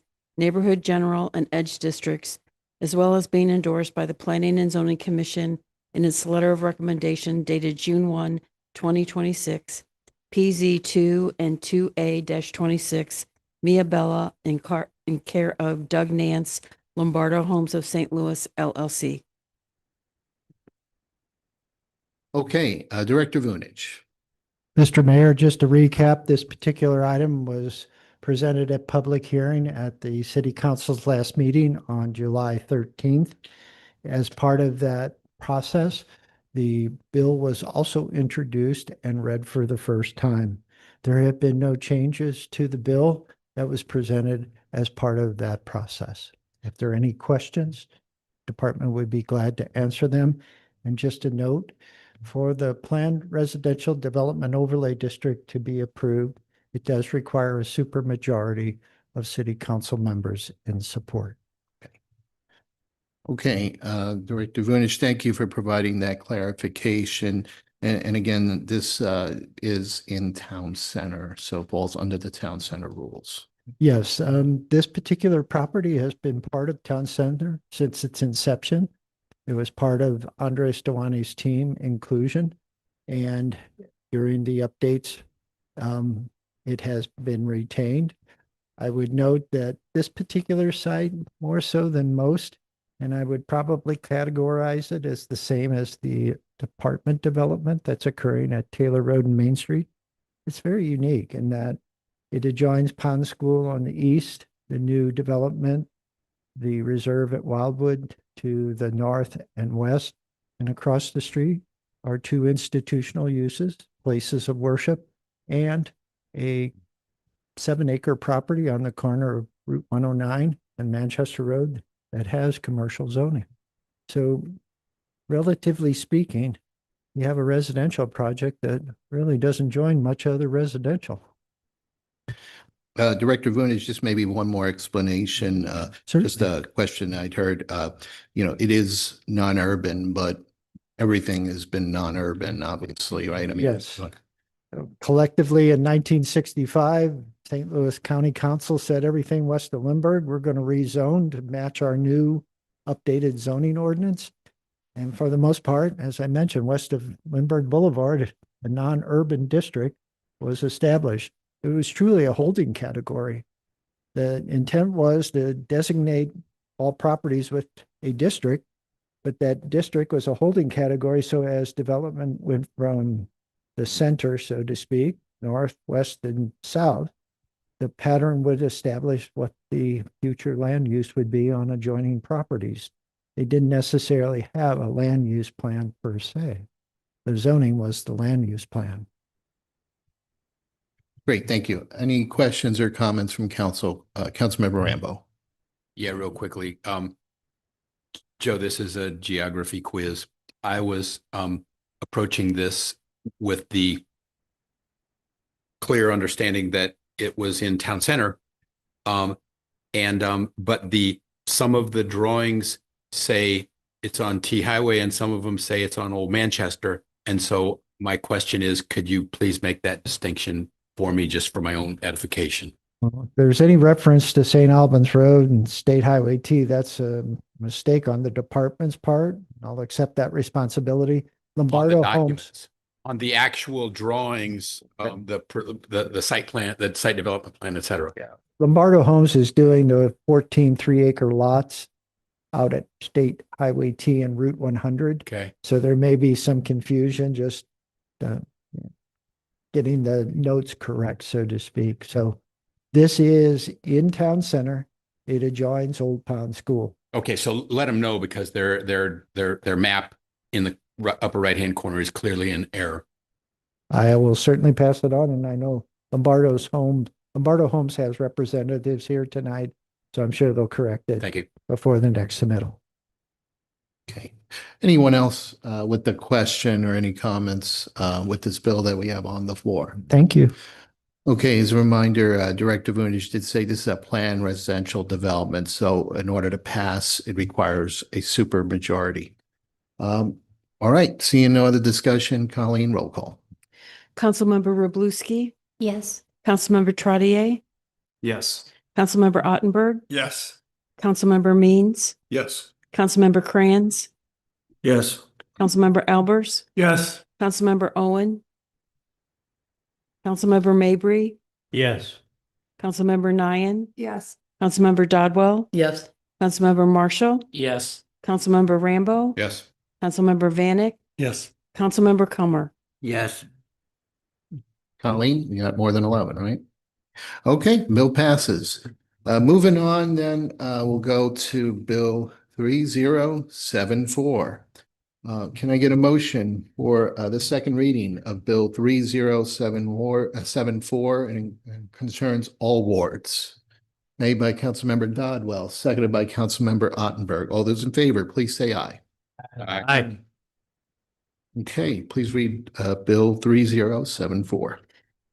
Bill 3074, an ordinance of the City Council of the City of Wildwood, Missouri, hereby endorsing and ratifying the final draft of the Wildwood Historic Preservation Plan, which has been under development by this community since January 2025 and subject to a rigorous set of public input processes, multiple reviews by city officials and others, and now completed so as to allow it to be implemented to better integrate its goals and strategic actions into the city's longstanding master planning efforts, related governmental processes, and associated community initiatives, all being consistent with the Planning and Zoning Commission's letter of recommendation dated July 6, 2026 on this matter, PZ 9-26, City of Wildwood Planning and Zoning Commission in care of the Department of Planning.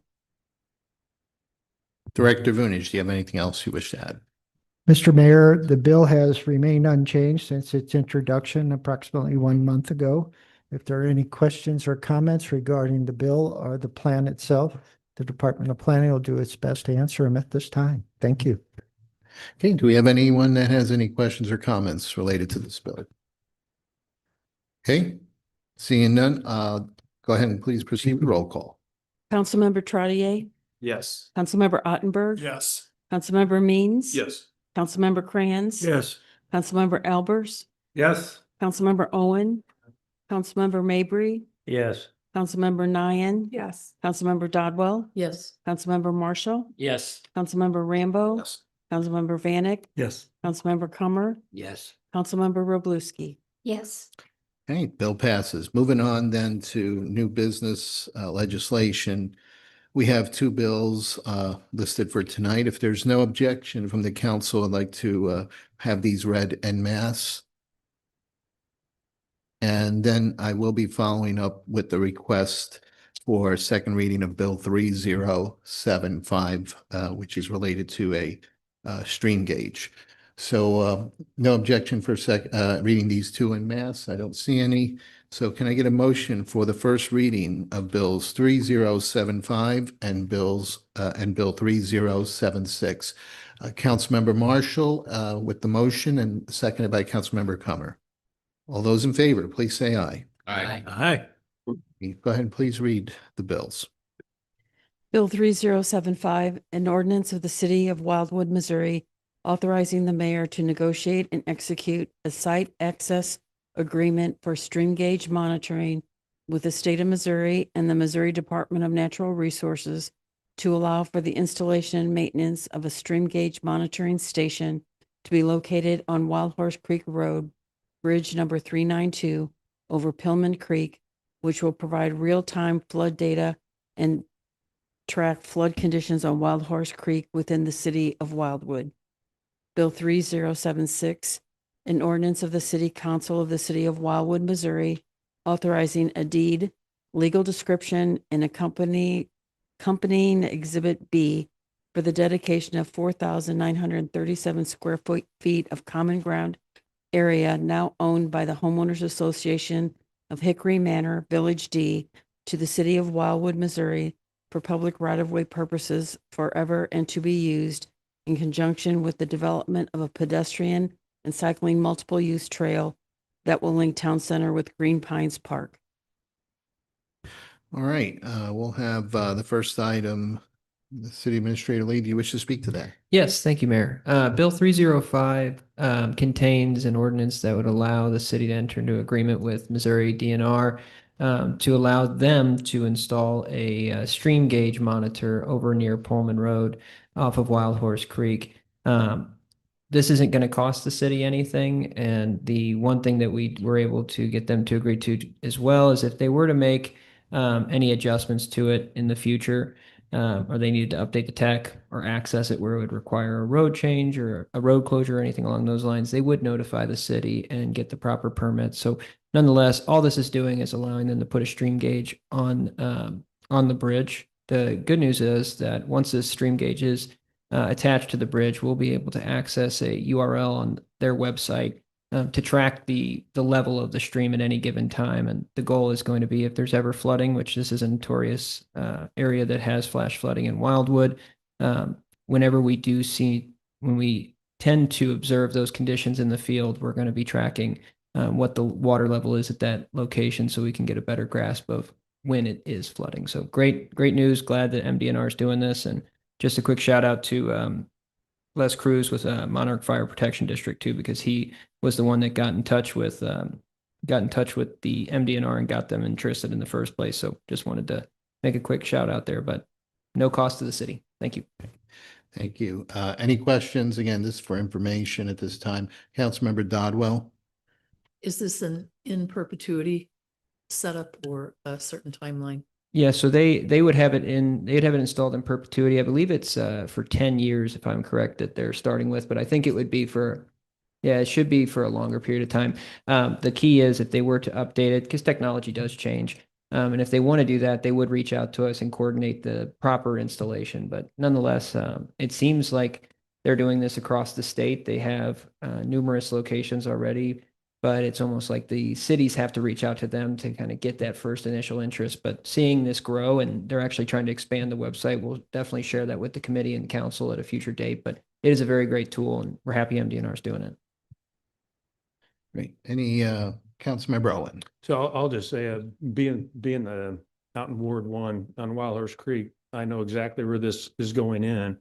And that road, when we do get excessive rains on Wild Horse, that's where it comes out. It's right on that bend at the Pillman Creek input. My wife has had to turn back at that particular location just recently.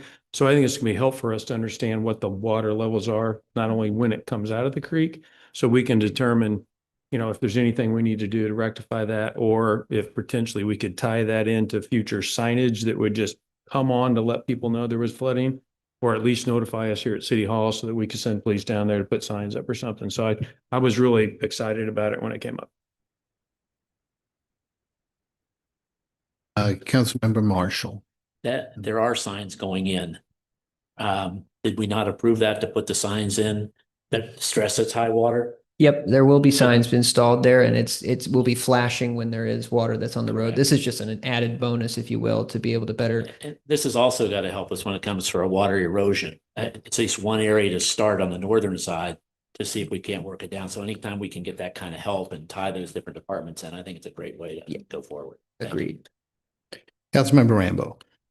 Yeah, some of y'all know I do a lot of paddling, and I've been availing myself of these gauges for probably 4 decades. They had a primitive one on the St. Francis. That was the first place, but now they're going in all over. And I just checked one on the upper Jack's Fork because a friend of mine lives there and we were going to paddle it, but the water isn't sometimes not that high. I'm saying that to say that that the data that you get from these things has dramatically improved. And now you get graphs and so forth of what the history was and whatnot. And to Ed's point, this will be immensely valuable to us as we try to get people more aware of the fact that we've got flooding issues. And, here is what they no longer have to wait to watch a horse float by on the news.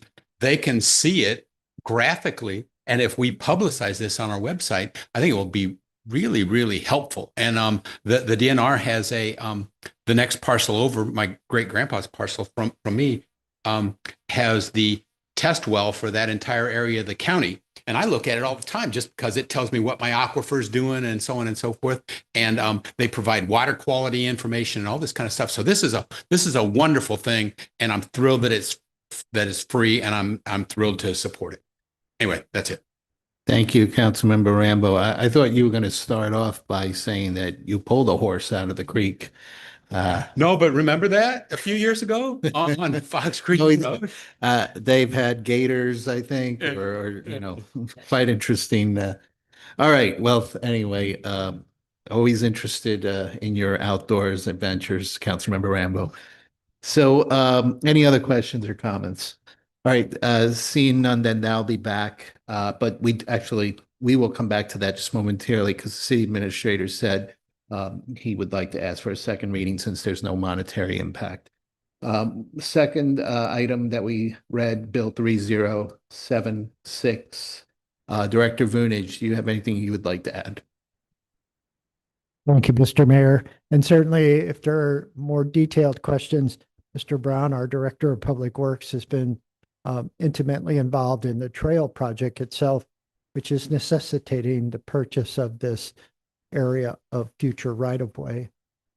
As you know, the Department of Public Works was successful in obtaining a grant from the East-West Gateway Council of Governments to extend the multiple-use trail that terminates at the northern edge of the villages at Brightleaf, south to Green Pines Park. To make the trail functional, an area of common ground in conjunction with Hickory Manor subdivision was necessary. Through negotiation, the common ground is to be deeded as public right-of-way to the city of Wildwood. And I believe Mr. Brown is under some duress in terms of timing. So both Mr. Brown and I would respectfully request that City Council consider a second reading of this bill tonight. And if there are any questions, both Mr. Brown and I are available. Thank you. Okay, any questions or comments related to this? Otherwise, we're going to move into second Thank you. reading. All right, so any objection if we do a second reading of both of these bills tonight?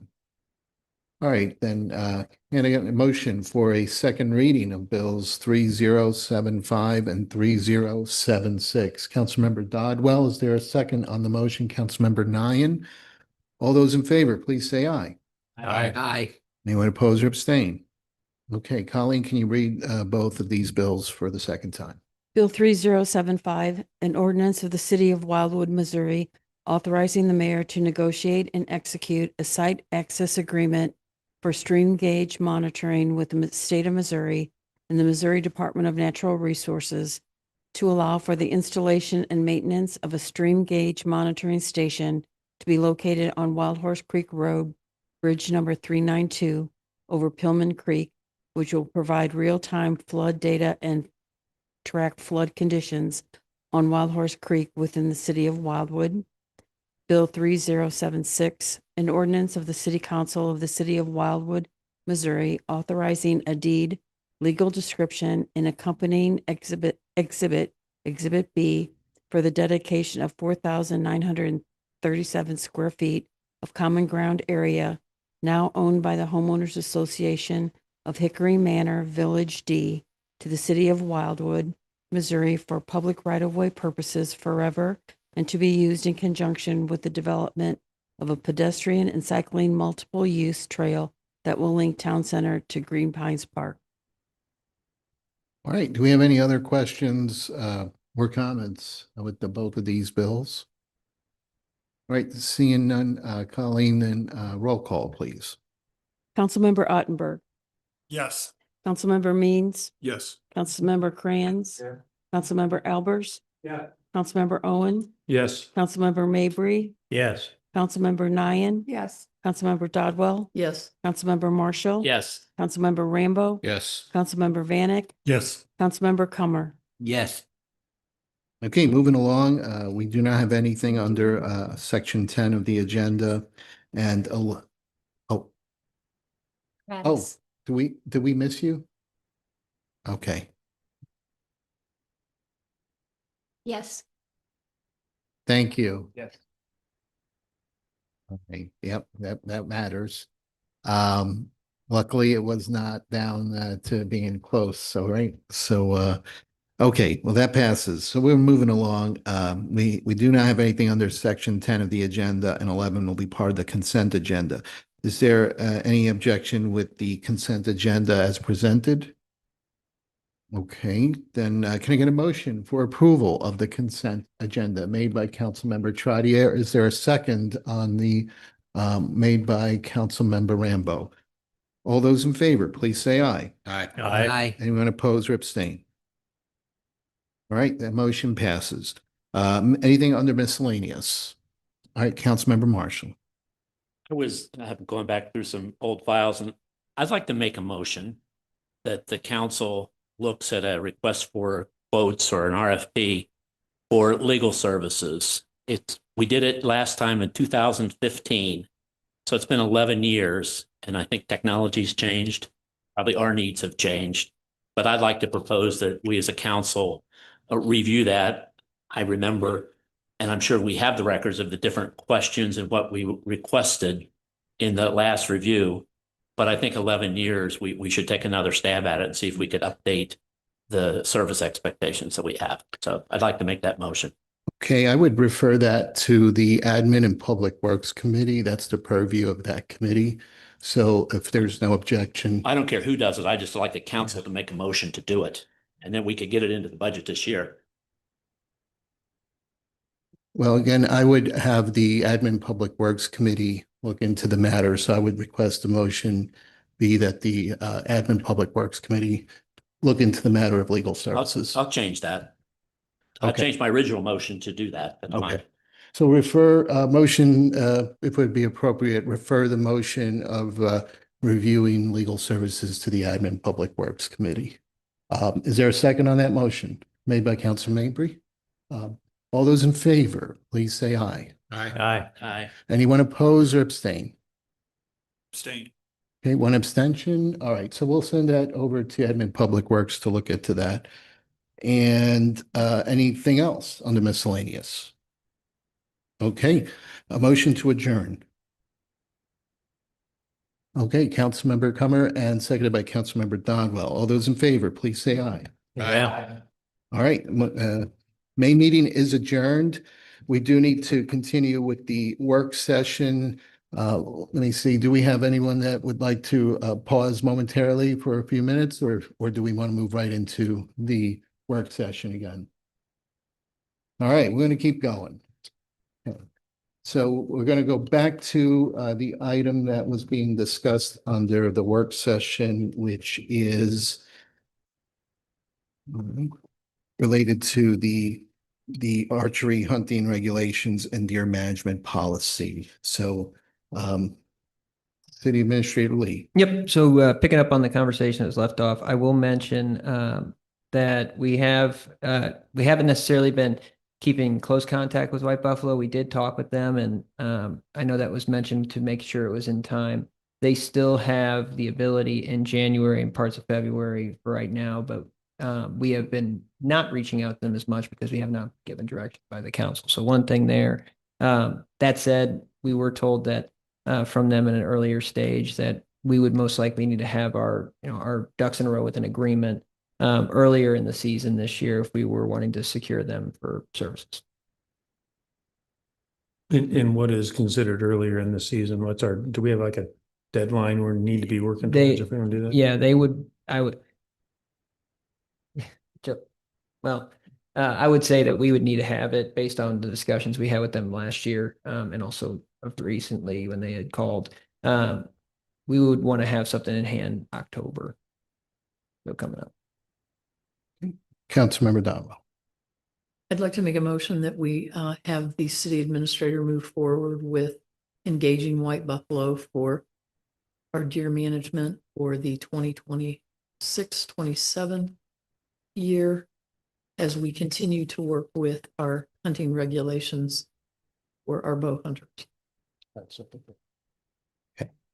So we have a motion on the floor, and Councilmember Owen, you're second the motion. Can we make sure everyone's clear? Colleen, do you have that? Okay, everyone understand the motion? Like, motion's on the floor for discussion now. Does anyone wish to discuss at this time? Councilmember Albers. No sense in rushing this either. Thank you. Okay. I don't get it. I said no sense in rushing this action either. All right, anyone else, any other discussion on the matter related to the motion on the floor? Okay, let's see, we're discussing, yeah, so I'm just trying to decide who was up first.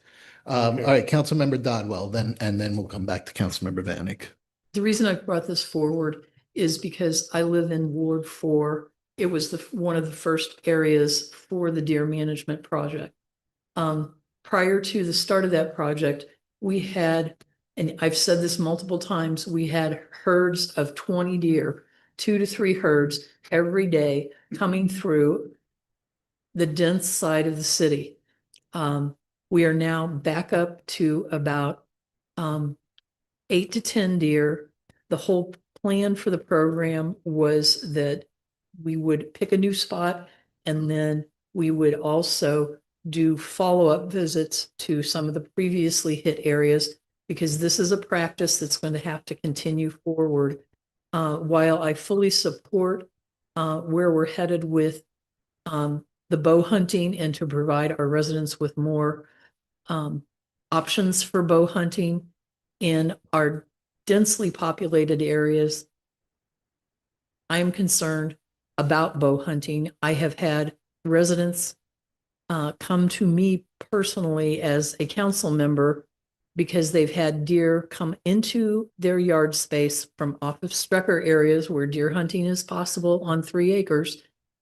And deer have moved into more of the dense subdivisions and fallen dead in those areas. So I just want to make sure that we do not do away with the deer culling, that we have professional individuals doing that in a quick, humane, and concerted effort. While I understand the cost for that, I think a lot of the taxpayers in Ward 4 and 5, and probably even a couple of others, really appreciate the fact that we reduced the number of deer in the area. So I'm just going to continue to push for that. And I hope that we can come to some decision on moving forward with the 26-27 year before White Buffalo gets booked. All right, Councilmember Vanek, and then Councilmember Rambo, were you wishing to speak on the matter, or? Okay, so Councilmember Vanek. Okay, this question is probably directed towards Mr. Young. That's a procedural question, and a motion's been made that wasn't specifically identified within the agenda that we'd be voting on this tonight, and without public input. Are we, if we move forward with this, would we be in violation of the sunshine laws and letting the public, given them 24-hour notice, give their input to such a motion? On this particular item, because as I understand it, it is within the subject matter of an agenda item. And further action will be required to go before the city council, which would then allow for that public input and specificity. But that's the intent behind these work sessions, is to have general topics, discussion with direction for further action that would allow for that input. Okay. Yeah, and I think that was the difference. I think one other time there was a motion, but that was in the main meeting, if I recall. So we're in the work session, so it's not a final action at this time. Okay, so yeah, Councilmember Trotter. Yeah, I just want to be clear with this motion, what are we getting? Are we authorizing the city to engage White Buffalo? If I can speak on it, Mayor. Yes. My interpretation of that was just to reach out to see if it's feasible, if they could even come back out, not necessarily execute agreement if I misunderstood the motion, but. The motion was to get a proposal from them for the upcoming year. Okay, so that answers my question. Thank you. So with that, what information are we providing? What do we expect White Buffalo to bid on? Are we going to provide them with areas to target? Typically, I mean, we didn't carry out operations in 2026 and 2020, earlier this year. If they were to come back, I would recommend, they would come back with a recommendation too, but would be going back pretty much to the same service area that was identified for work in 2026. The count's probably going to be different because there's going to be an adjustment in the number. That said, we haven't done an updated deer count either since December of last year. So would that be a component of this proposal as a updated deer count? They could provide those services, but if that's something that the council would want us to look into, they can provide those services, but typically we've used a different, either the police department and then they would review the data, but someone else collecting the raw data itself, just so it's a kind of separating out the system. Thank you. Councilmember Rambo. Yeah, I had to leave unfortunately for a minute and a lot evidently transpired. I thought this was just a discussion of the preliminary findings and we would review the full report and make recommendations and decisions at the next council meeting. So I'm a little bit behind the curve. I'm sorry for that. But I do think it's mandatory for us to do a count and figure out how to fund that. We can do it when the leaves fall and so forth. But if we have any hope of doing any meaningful analysis of any program that we put in place, it starts with how many deer we have, how many go away, et cetera. So we have modified the approach and modified the science beyond recognition and so forth. And I think we need to do a better job of getting that back into the bounds of logic and reason, and whatever that takes is the right thing to do. I personally, just as an aside, I have no objection to 1 acre versus 3 acre because it doesn't affect my ward. I probably have the fewest homes that are on 1 acre minimums, and the folks that are on the 1 acre and smaller lot sizes, those are the ones that seem to be enthusiastic about that on the council. And so who the heck am I to say, because it won't affect me? I do have some strong observations concerning the 1 acre minimums and what that would do to any other sorts of collection efforts, and what that will do to affect residents. But I will hold that until our discussions in the next couple of months. I just wanted to say that I support the idea of counting. Counting is mandatory, and I support the idea of re-engaging with White Buffalo just to see what they suggest we ought to do. It's a no-cost option, and it's just a question. That's it. Thanks. Any other discussion? Okay, we do have that motion. Does anyone need the motion repeated? All right, being that we do have, I think, different opinions, probably just best to do a roll call so we see where we land with that. Oh, wait, do we have? Oh, can you read the motion again? I believe the motion was to move forward to get a proposal from Far White Buffalo for the 2026-2027 culling season.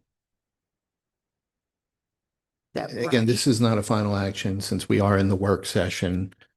It would have to be come back and then eventually be read in a main meeting. Excuse me, will there be a vote on the original The survey? Yeah. We're coming back. I mean, the Okay. motion was just brought up while we're discussing. Okay. Yeah. So seeing no other hands, we'll just do a roll call and see where we land with that. Councilmember Means? Yes. Councilmember Crayons? I'm going to say no. Councilmember Albers? No. Councilmember Owen? Yes. Councilmember Mabry? Yes. Councilmember Nyan? Yes. Councilmember Dodwell? Yes. Councilmember Marshall? Yes. Councilmember Rambo? Yes. Councilmember Vanek? No. Councilmember Comer? No. Councilmember Robluski? No. Councilmember Trottier, No. Councilmember Ottenberg. No.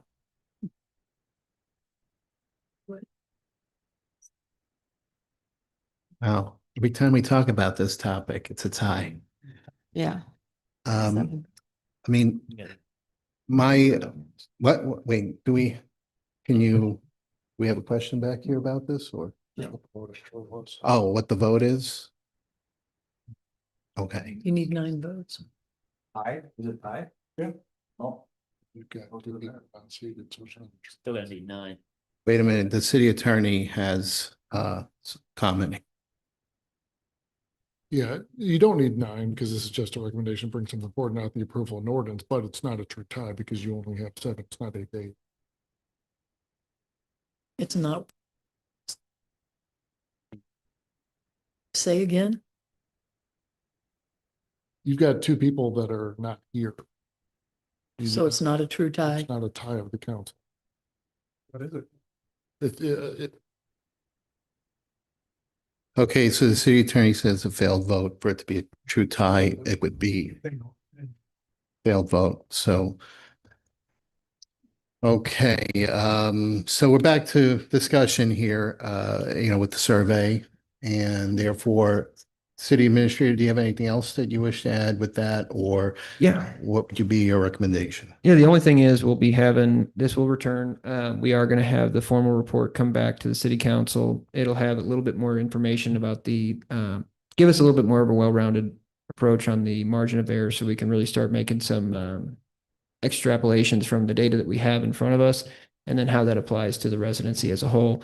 But overall, I think this gives us some pretty clean direction. One thing I did want to mention though, is when it does come back, we do have, there's generalized questions that are in there, but there won't necessarily be a vote on the survey except just accepting it. But if there is, conclusions or changes to the code or changes in policy that come from this, then there would be votes on that at the next work session. So the plan is at the September work session, we'll have that final report and Professor Naines should be available for questions. Thank you.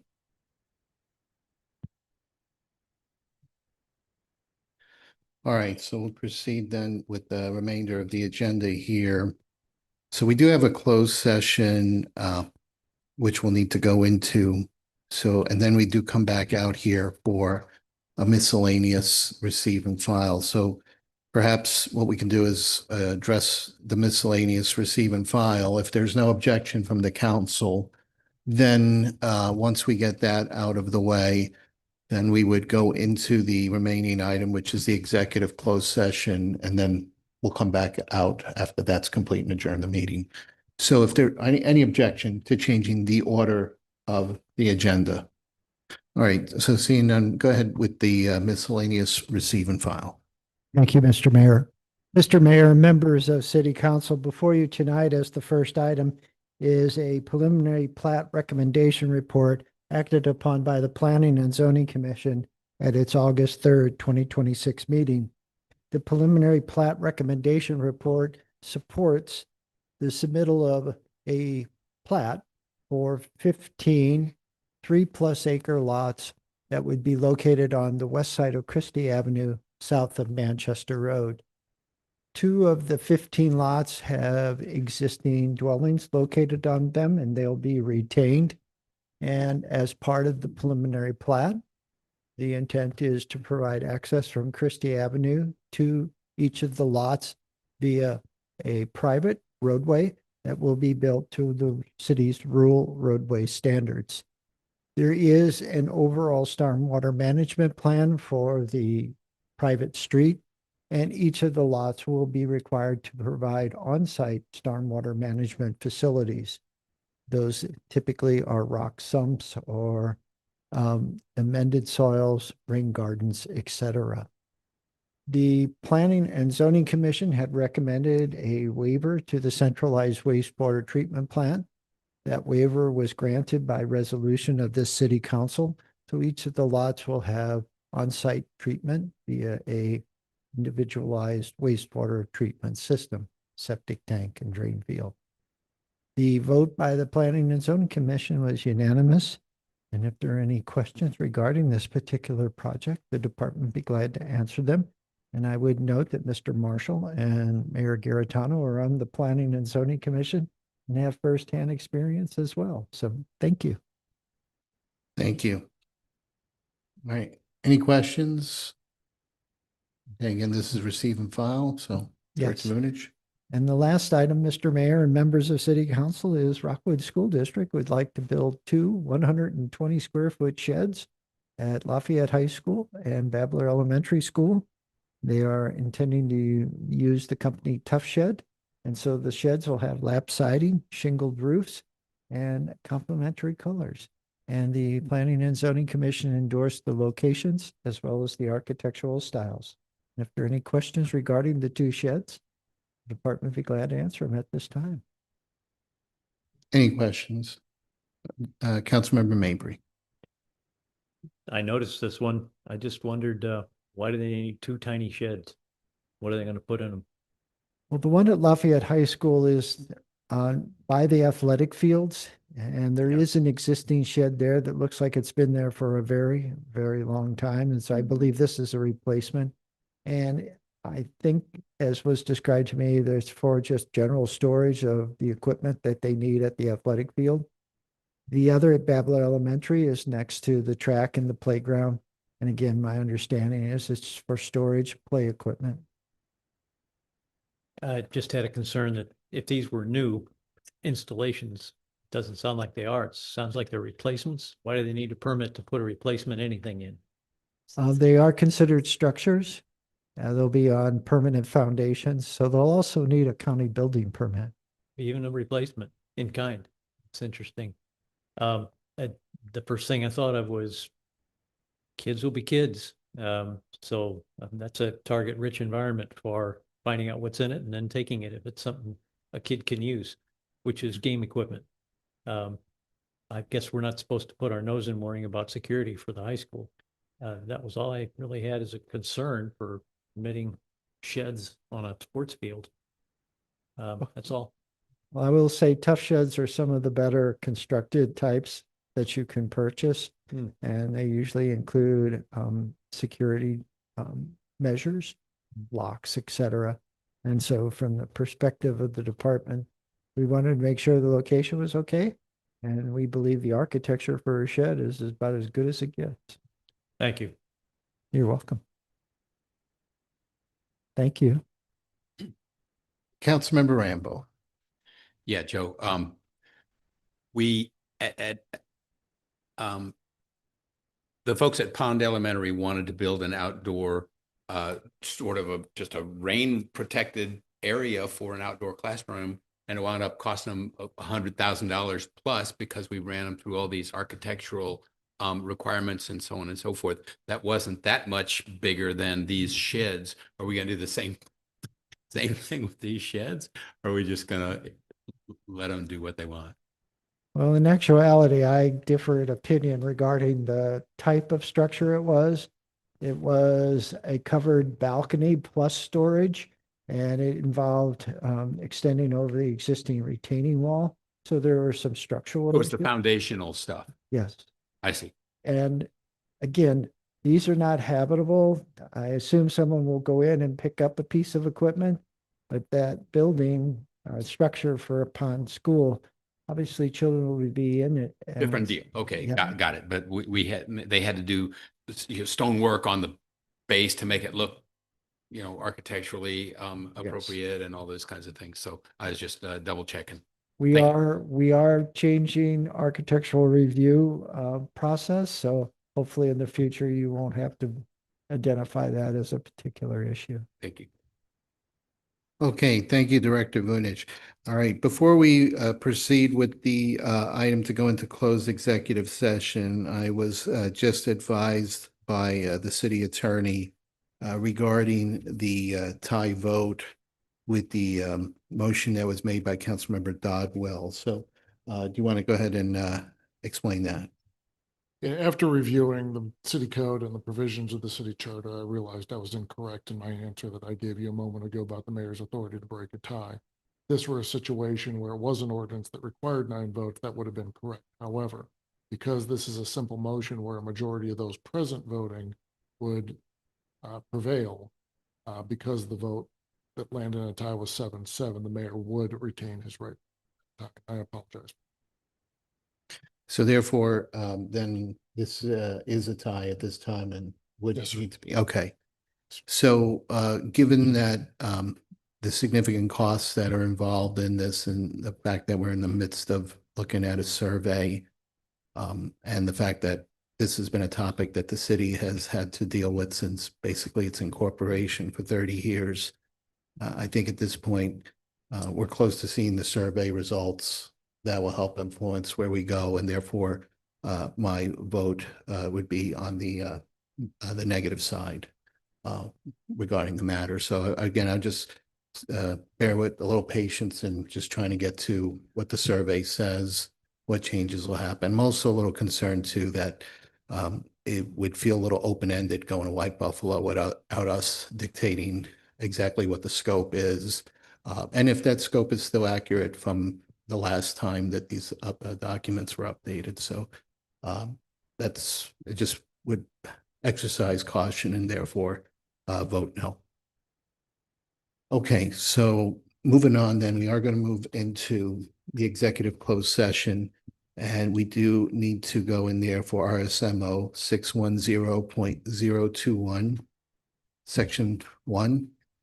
Legal actions, causes of action or litigation involving a public governmental body and any confidential or privileged communications between public governmental body or its representatives and its attorneys. So can we get a motion to go into executive closed session made by Councilmember Kranz? Is there a second? Made by Councilmember Roblesky. We'll need a roll call. Yes. Yes. Yes. Yes. Yes. Yeah. Yes. Yes. Yes. Yes. Yes. Yes. Yes. Okay, we will move into the community room and we will come back after executive session is complete and we will conclude our main meeting.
Return back from closed executive session. We don't have any other items but the adjournment, so can we get a motion to adjourn the meeting? Made by Councilmember Dodwell, seconded by Councilmember Comer. All those in favor, please say aye.